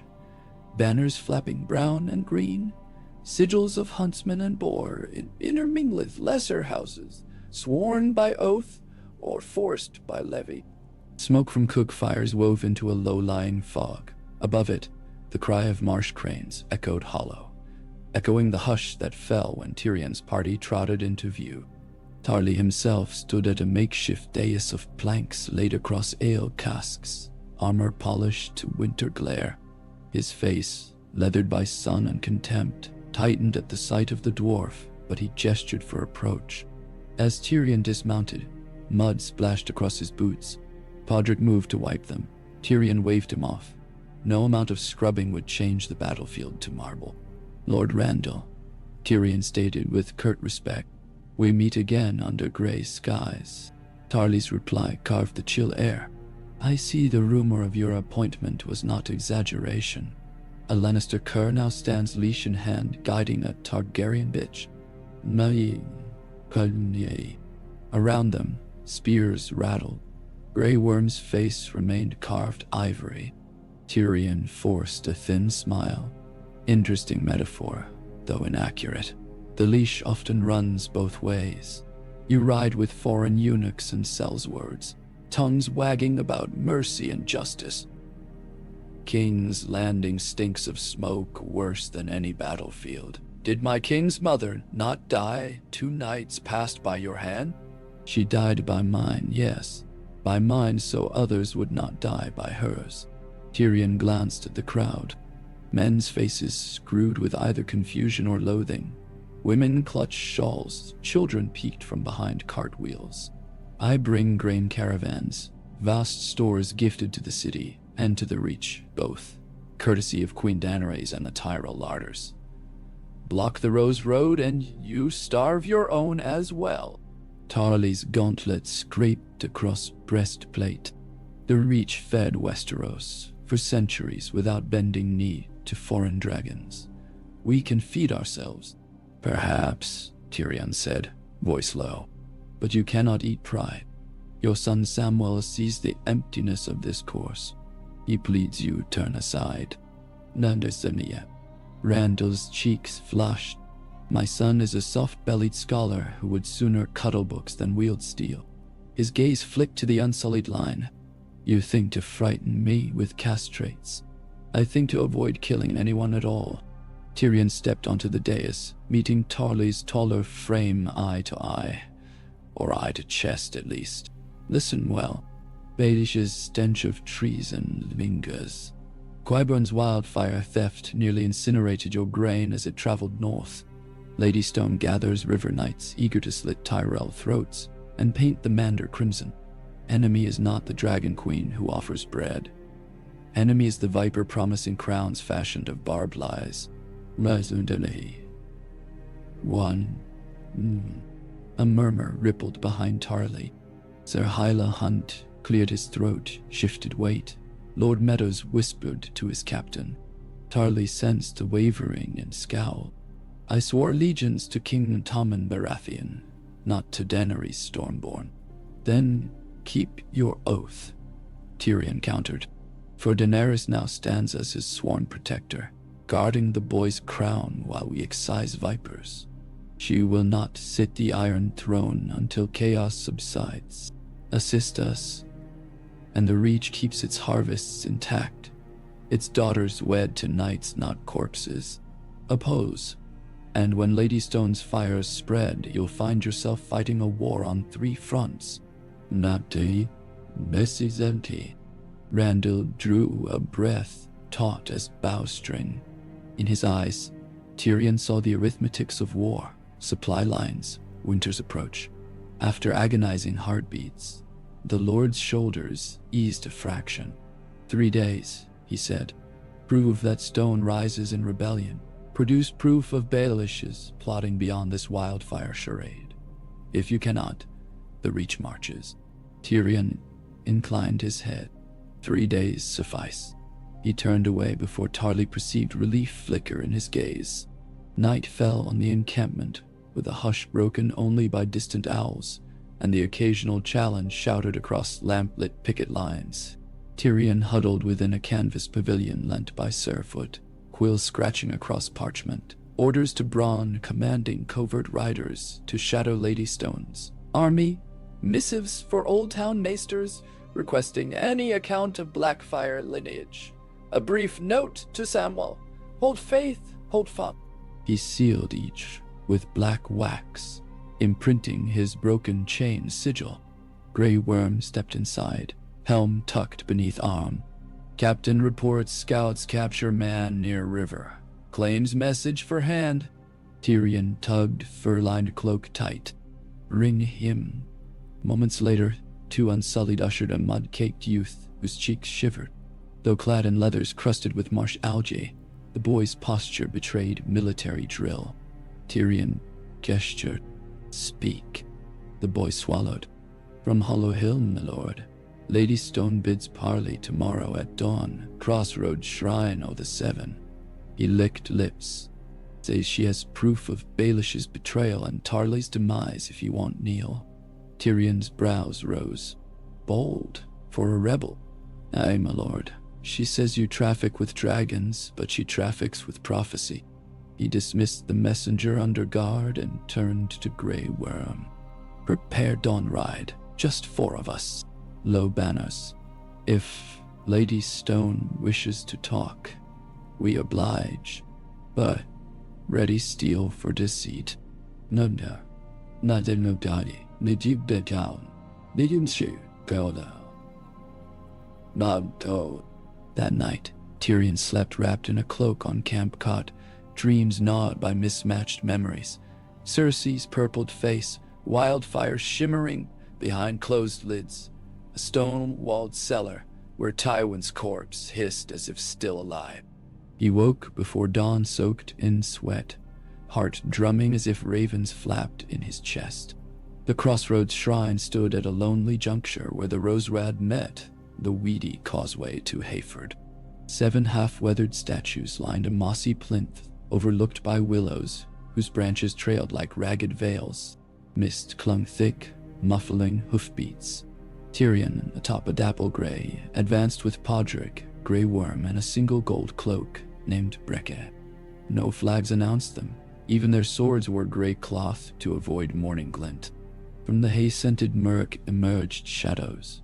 5 riders cloaked sable and crimson, faces half-masked. At their head sat a woman astride a bay mare, posture straight as crossbow stock. She wore plate rewelded to new shape, burnished but unlovely. Across her shoulders hung a scarf the color of dried blood. When she drew near, Tyrion's chest hollowed. Her face was pale as a moonstone mask, but beneath the cowl, he glimpsed dark eyes ringed by gray, a scar tracing her jaw like cracked porcelain. He had seen that scar once in a brothel courtyard. Sorella, bastard of Oberyn Martell's Volantine paramour, though rumor called her spy and shape-changer. Yet whatever name she once bore, she spoke with a voice rasped by gravel. "Imp of Casterly Rock," she intoned. "Queen of Ashes sends greetings." Tyrion guided his horse within 10 yards. "I expected Lady Stone, not an envoy. I am Stone." She lowered hood, revealing cropped black hair sprinkled with salt. 2 braids hugged the scalp like serpents. "The name is Mantle, not Maiden." From a saddlebag, she withdrew a thick scroll. Baelish offered wildfire to stoke terror, but also letters bartering King Tommen to the Iron Bank should the realm crumble. "Read them." She tossed the scroll. Podrick caught it awkwardly. Tyrion unrolled it, scanning neat Braavosi script. Agreement of bond sale, 1 Baratheon heir held as guarantee for war loans. Signatory, Petyr Baelish, Lord Protector pro tempore, pending. Tyrion's pulse quickened. "Why give me this?" he asked. Stone's cracked lips curled. Chaos served him until he chained himself to debts owed. "I intend new order, rooted not in Targaryen flame or Lannister gold, but in blood forged north and south." She gestured behind. 2 riders unfurled a banner. 3 black cliffs on red field, crowned by crimson griffin. "Prince Aegon Targaryen offers peace to those who accept. You, dwarf, can stand as hand to a true dragon. That or drown when Daenerys and I break each other." "Noon, Jiao Di, Daoli." Grey Worm's eyes narrowed. "You threaten Queen. I offer alliance or challenge," Stone countered. "Dragons dance again. The 7 kingdoms will choose sides." Tyrion rolled the scroll, slid it into doublet. "Your prince claims birth shrouded in mystery, proof scant as summer snow. Yet you show cunning. If your cause stands righteous, why hide behind masks?" She shifted in saddle. "Because identity shields until the time is ripe. Masks survive daggers. Daggers outnumber crowns." "Namdes Elio." Tyrion gazed at the dawn light bleeding lavender above tree line. "I leave you with counsel. Wars fought on parchment alone breed fewer orphans. Seek formal embassy. Present your prince's claim. We might weigh bloodlines before bodies, but if you strike wildfire again, you sign your death writ." She laughed, a sound like dry bones clinking. "I already died once. Tell the dragon girl we'll speak in blood or in breakwater halls. The choice is hers." She spurred her mare. Her riders wheeled, vanishing into mist. Podrick inhaled shaky breath. Tyrion patted his arm. "Courage, Pod. The dead seldom bite unless you invite them." 2 nights later, Tyrion stood on Queen Daenerys' balcony, scroll in hand, recounting the parley. Torches flickered, bathing her face in amber glow. She paced, barefoot upon rugs woven with Corthian spirals. Aegon claims cannot be ignored. But wildfire theft, Baelish's intrigues, these wheels within wheels. She touched fingertips to brow. "My dragons will not wait if threats multiply." Tyrion unrolled Baelish's loan bond. "Leverage. We publicize this. Tarly will see Baelish as traitor to Tommen. The Reach stands down. Lady Stone's bluff weakens. Then we call a great council.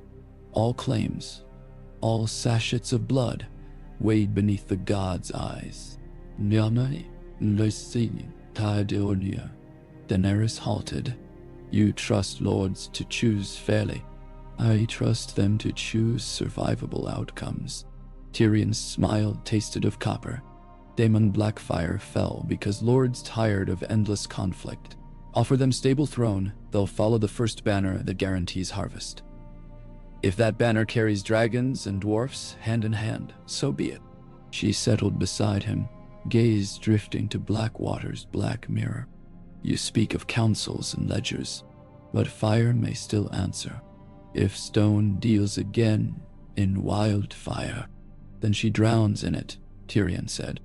I killed my sister with poison, but I'll burn pretenders with truth. They shared quiet as wind sighed. Somewhere below, sailors shouted curses, dragging supply crates to new galleys, renamed in Targaryen honor. From the rookery beyond, ravens winged into night, carrying summons that would ignite every hearth with rumor. A council to decide the fate of Crown. In the weeks that followed, King's Landing transformed with relentless haste. On the street of Flower, Tyrell grain wagons rumbled, distributing sacks beneath watchful gold cloaks. Hungry children cheered, tossing wheat into air like confetti. At night, unsullied patrols lit lanterns fashioned of colored glass. Blue for safe ward, red for curfew zone, to calm nerves. Septons preached to mothers, blessing upon queen and king together.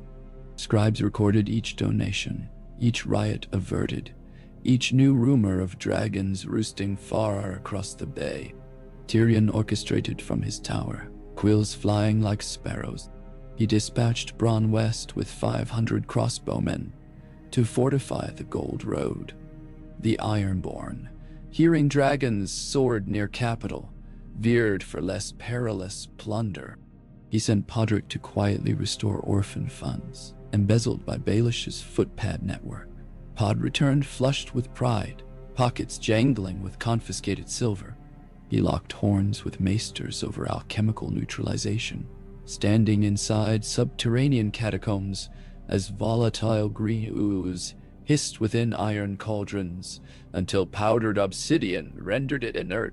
And each dusk, he shared counsel with Daenerys, a chess of hearts and swords. They spoke of governance, of abolishing debtor prisons, of establishing city watch, free of noble influence. She listened, sometimes challenging, sometimes warming to his cynicism. Over wine cups they exchanged personal ghosts, he confessing the echo of Shay's final strangled plea, she revealing nightmares of crucified children along Murane's road. On one quiet evening, he dared ask, "Do you still hear the screams of those burned in Astapor?" She answered, voice a whisper, "Yes, but I hear their freed laughter louder." He nodded, strangely comforted. Time pressed. Messages arrived. Randall Tarley, convinced by Baelish's loan documents, withdrew his main host to defend the Mander. He demanded custody of Baelish for trial. Tyrion deferred, offering compromise. Baelish would stand before the Great Council. Tarley responded with cool acceptance. Bracken and Frey envoys arrived under truce, eyes as shifty as weasels. They insisted they had no ties to Lady Stone, yet bore wine flasks emblazoned with the three-cliff griffin. Tyrion feigned ignorance, accepted wine, later poured it over rampart. Lady Olenna Tyrell rode north with 500 Tyrell guard, resting at Bitterbridge. She sent letter demanding assurances her grain would not feed Stone's rebel.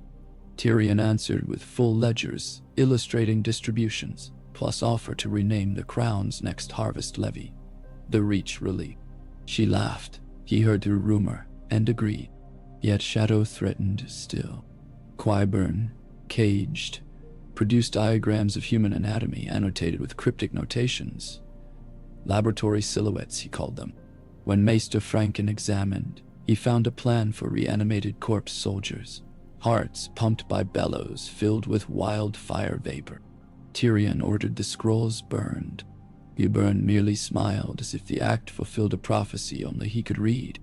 2 nights before the Great Council, Bronn burst into Tyrion's chambers, stink-soaked and wild-eyed. "Riverlands ablaze," he gasped. Stone's army torched the twins. Frey bastards hung from battlements. 3,000 men under her banner now march for Stony Sept. Small folk join, chanting, "Queen Stone!" He slumped into chair. "Got a new recruit, that one. Sir Davos Seaworth. Says the boy King Aegon owns birthright." Tyrion cursed. "The War of Five Kings returns in miniature. We must intercept." Daenerys convened immediate council. Maps unrolled, candles guttered. "I'll ride Drogon and Rhaegal to Riverlands," she declared. "Strike fear before Stone's wildfire snares more hearts." "No," Tyrion snapped. "If dragons scorch innocence, Stone's narrative prevails. We answer with speed, but not flame." He traced line along Blackwater, up to Wendish town. "Send Grey Worm, and 2,000 unsullied by ship to Duskendale, march inland. I'll ride with Lady Olenna's guard from Bitterbridge. We surround Stony Sept, cut supply, demand public debate between claimants." Daenerys frowned. "A debate?" Tyrion's grin flashed. "Spectacle is mightier than sword. She thrives on rumor. Drag her into daylight. Make her prove lineage before maesters and septons. If she refuses, lords will waver. Then at last we strike only those who cling to her cause." Queen considered. Finally, she nodded. "You will have my hand to swing, but not my flame. I remain with Tommen. To silence whispers, I usurp him." The march north proved grueling. Early autumn rains turned roads to churned clay. Wagons bogged, horses wallowed. But at every village they passed, Little Norcross, Honeytree, Belmote, they found small folk gathering in squares to hear proclamation. Great council summoned at Harrenhal in one moon's turn, hosted by the High Septon himself. Many cheered, some jeered. The faith, scarred by Cersei's arrests and Tyrion's defiance, now positioned itself as neutral arbiter. Gold cloaks posted broadside decrees. "Any who disrupt harvests or pilgrimage shall be deemed outlaw." Tyrion wondered if such parchment could quell blades, but the words at least slowed bloodshed.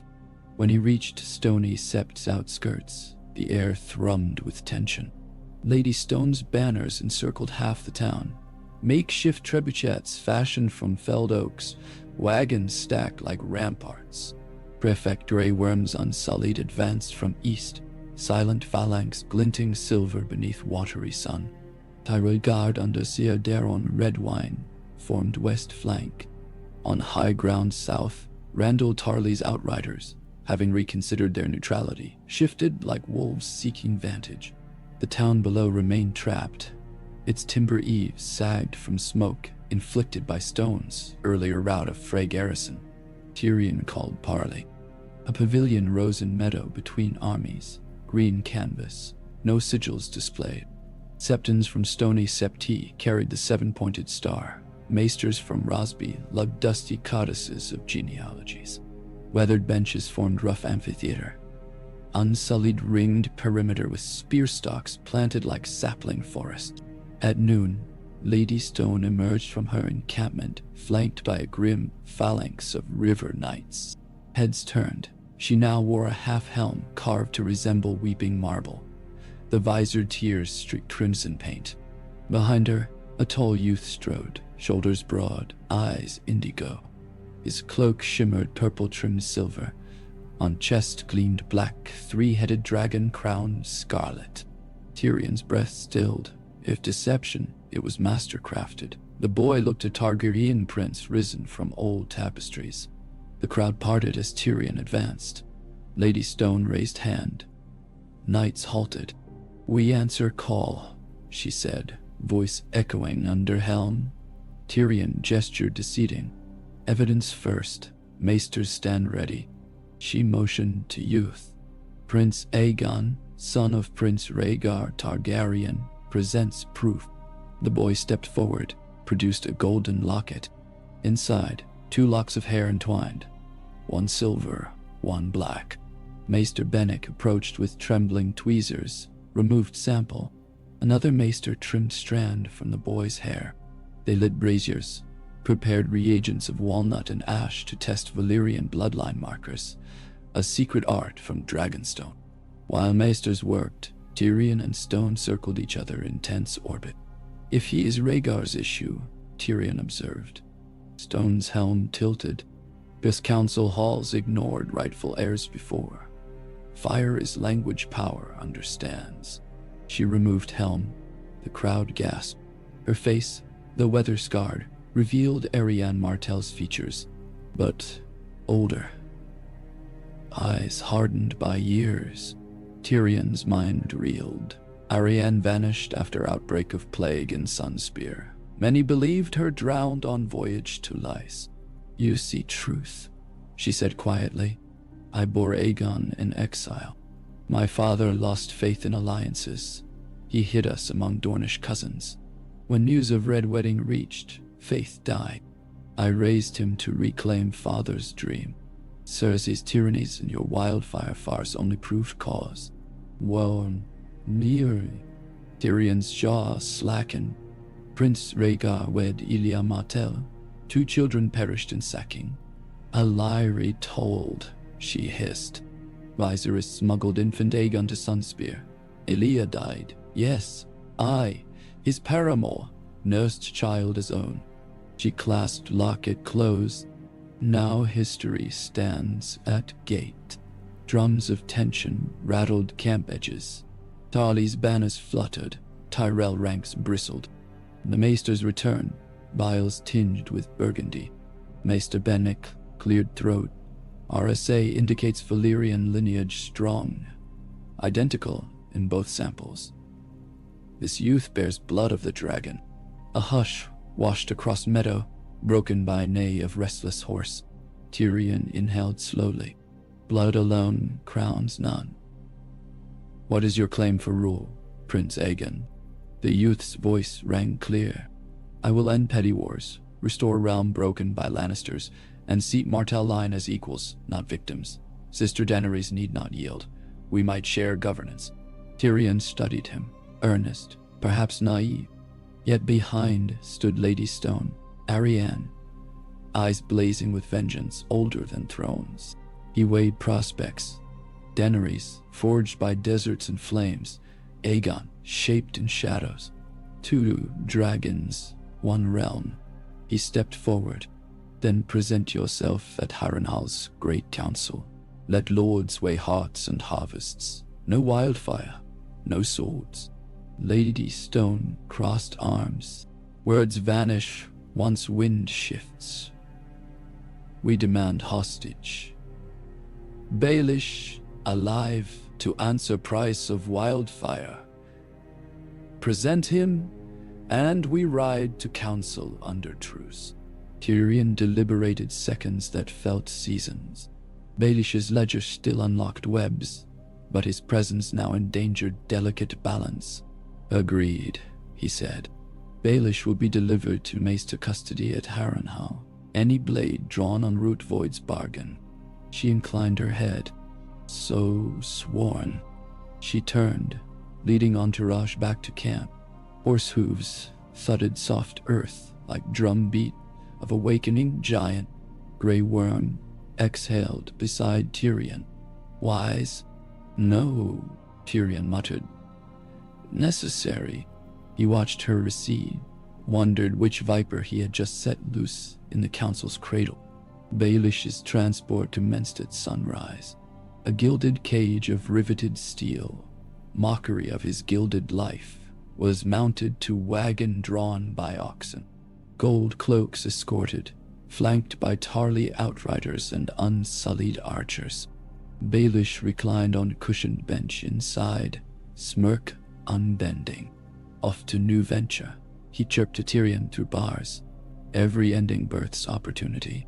Your opportunities shrink faster than a cock in winter." Tyrion replied, "Expect no coin for comfort at Harrenhal." Baelish winked. "I already own stock in hearts and secrets. Thrones may slip, but human nature remains bullish."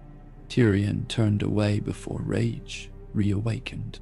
Harrenhal rose in the distance like a titan's shattered crown. Towers melted by dragonfire centuries earlier. An omen now turned meeting hall. Within its cavernous courtyard, tents of every color sprawled. The sun and spear of Dorne, the kraken of Pike, the trout of Tully, the owl of Hightower. Lords arrived by the score, each trailing retainers, each wearing expressions half hope, half dread. Atop the lofty kingspire, septon bells tolled commencement. Ravens circled the scorched towers as if sensing feast of gossip. Tyrion walked the echoing halls where Aegon the Conqueror once dined. Tapestries rotted, yet the stones themselves radiated memory of heat. He found Daenerys in an antechamber, dressed not in queenly finery, but in simple wool dyed deep blue. A silver pin shaped like a three-headed dragon fastened her cloak. "Are we ready?" she asked. "As ready as egos allow," Tyrion said, offering a tired grin. Outside, lords gathered upon tiered stands erected opposite a dais where oaken thrones awaited claimants. At center sat the Iron Throne, carted piece by piece from King's Landing under heavy guard. Its twisted swords sparkled under lanterns, leering reminders of past scorch. To its left, a chair forged of weirwood roots, carved overnight by Northmen loyal to House Stark, stood sentinel. To its right, plain carved seat for High Septon. When drums ceased, herald proclaimed, "Council shall weigh claims to crown, under eyes of the seven and old gods alike." No sword unsheathed, no shield raised. Masters presented scrolls of laws. Septons raised lanterns of crystal. First to step forth, Queen Daenerys Targaryen, mother of dragons, breaker of chains. Cheers erupted from unsullied line, from freedmen contingents. She bowed to lords, voice ringing, "I claim throne by blood of Aerys, by right of conquest in Essos, by will of small folk freed under my banners." Then Prince Aegon advanced, Lady Stone at flank. Some lords gasped at resemblance to Rhaegar. He spoke firm, "I claim throne as firstborn son of Rhaegar, rightful heir under male preference primogeniture. I seek unity." The crowd buzzed. High Septon beckoned next claimant, but none came. Tommen, too young, remained proxy. His seat empty, golden crown resting upon velvet cushion. The Septon gestured to Tyrion standing near dais. He approached podium, clearing throat. "I speak for King Tommen. He relinquishes claim contingent upon council naming protector to ensure common good." Murmur rose. Lords understood. Process advanced. Lords presented testimonies, genealogies, grievances. Night deepened. Torches popped, resinous tears. Tyrion acted moderator, wittily diffusing quarrels between Tarly and Karstark, detailing taxes, promising restoration of shattered bridges. When dawn's first blush seeped through arrow slits, High Septon called for final deliberation. Lords withdrew to campfires. Scribes jotted promises. Ravens launched. Tyrion collapsed onto bench beside Daenerys, bones aching. "You did well," she whispered. "Not yet," he sighed. "Oh." A horn sounded. A procession approached. Yara Greyjoy striding in salt-soaked leathers. She held a sealed parchment. "Iron-born fleet recalls Euron," she declared. His longship swayed by coin from stone. "I pledge support to Queen, who curtails Kraken raids." She handed parchment to Tyrion. Inside, list of harbours paying tribute to Euron in exchange for safety. Belish's doing. Evidence to further tarnish Stone and Baelish. Mid-morning brought new stir. Randall Tarly, sword unsheathed, but point downward, signal of peace. "I support Queen who honors faith," he announced, eyes flicking to Daenerys. "Then Aegon, and who shields realm from northern winters." He sheathed sword, turned away. The hall crackled.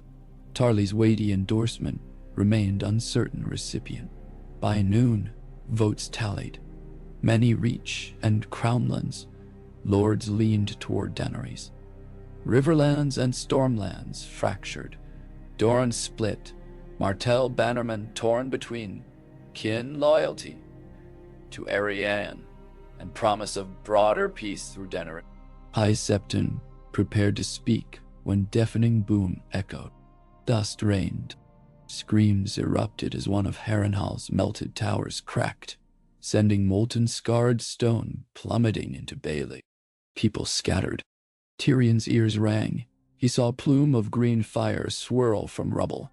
Flames licked timber scaffold. Panic surged. Amid chaos, Lady Stone mounted dais, voice like thunder. See, dragonfire or wildfire, castles crumble. Only new order spares realm. She drew sword. Some river lords cheered. Daenerys strode forward, eyes aflame, but drew no blade. We will not be baited by ruin, she cried.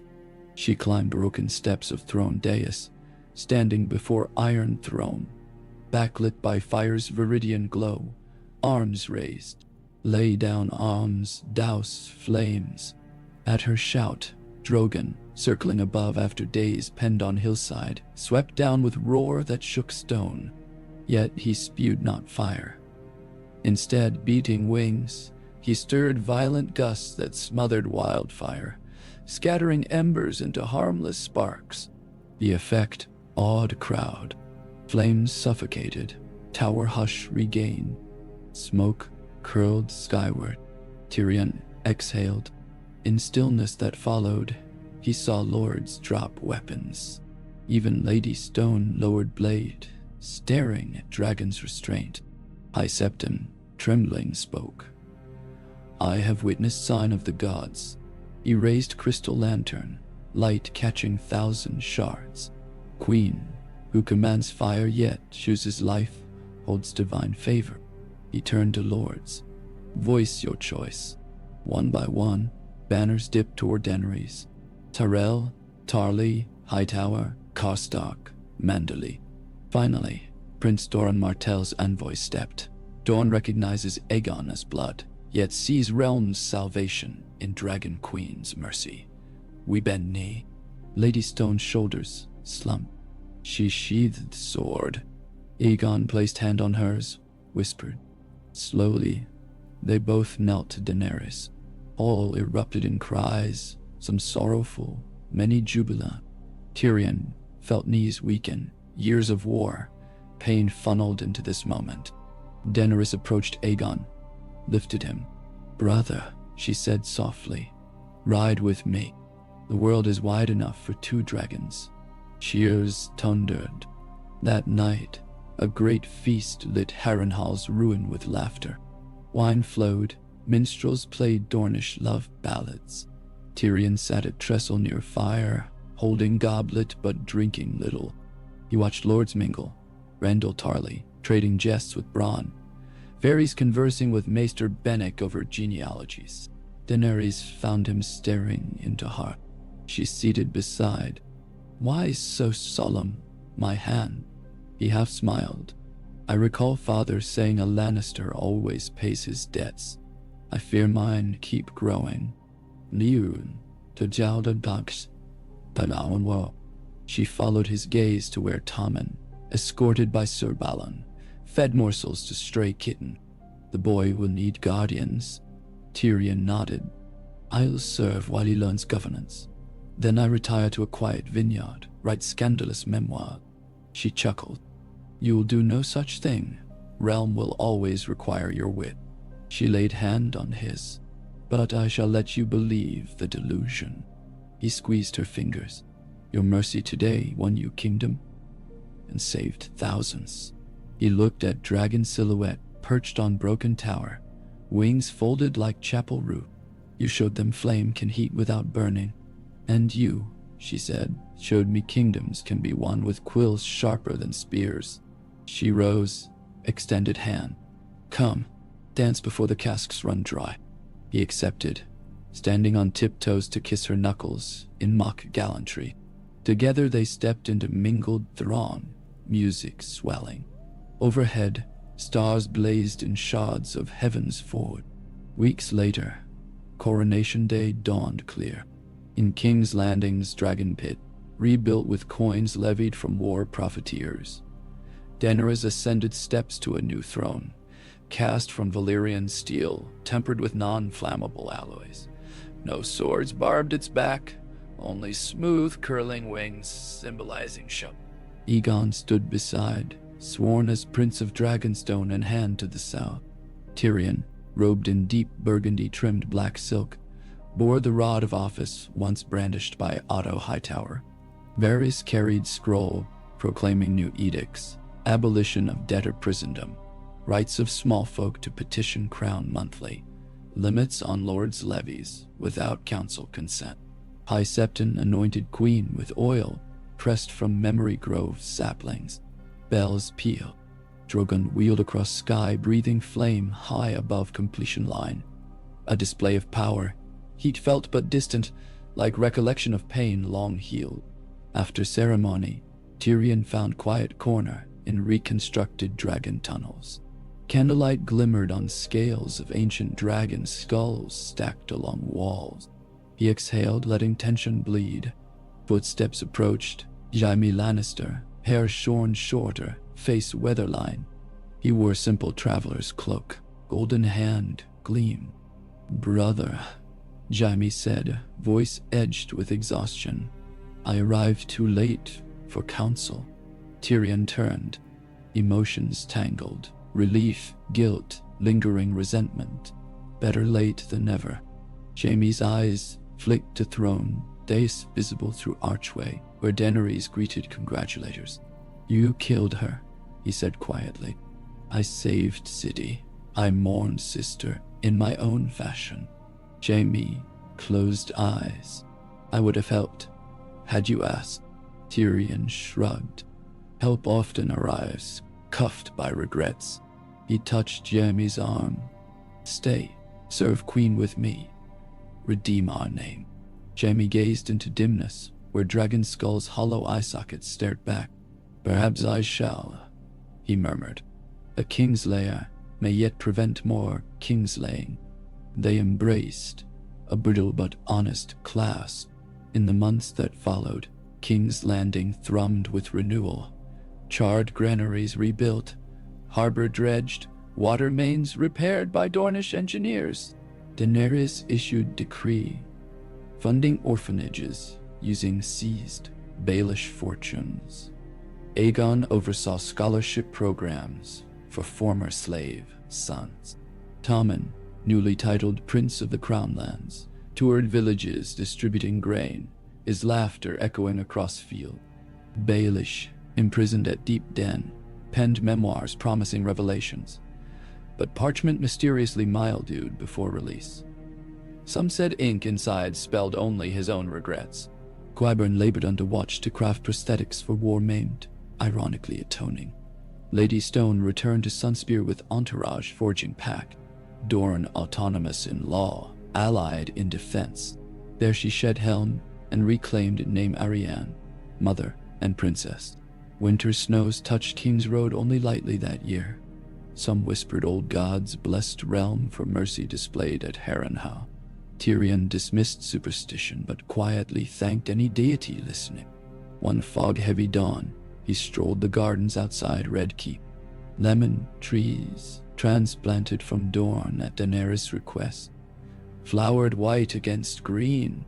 He inhaled citrus perfume, heart lighter than he remembered since childhood reading Baelor's History of Noble Houses by lantern light. Footsteps approached. Podrick, now captain of Royal Guard, bearing satchel of petitions. "My lord's small folk ask for decision on trade stall fees." Tyrion accepted parchment. "Tell them first 3 months gratis." Podrick smiled. "As you say." He trotted off, armor buffing leaves. Tyrion resumed pace, pausing at low parapet where black water gleamed under sunrise. He reflected on the path. Poison vial smaller than a thimble had diverted history's torrent. He had wielded it with uncertain hand, expecting condemnation, yet it forged chance for mercy greater than any self-absolution. He fingered the golden hand's brooch pinned to cloak, lion's paw gripping broken chain. On impulse, he unpinned it, held metal glinting in dawn. Then he closed fist around symbol. as though weighing its heft anew. He set it back, lighter for the reminder that titles serve deeds, not fate. Below, fishermen cast nets, ferries shuttled grain, bells rang midday call, though sun still climbed.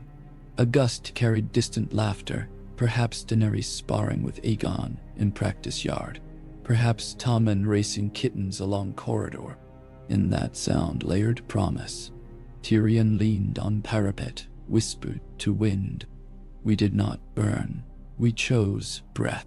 The breeze answered with salty hush across lips, and for once, he tasted no bitterness, only the honest tang of sea and lemon, heralding seasons to come, when dragons soared not as harbingers of doom, but as guardians casting cool shadow over city newly determined to live.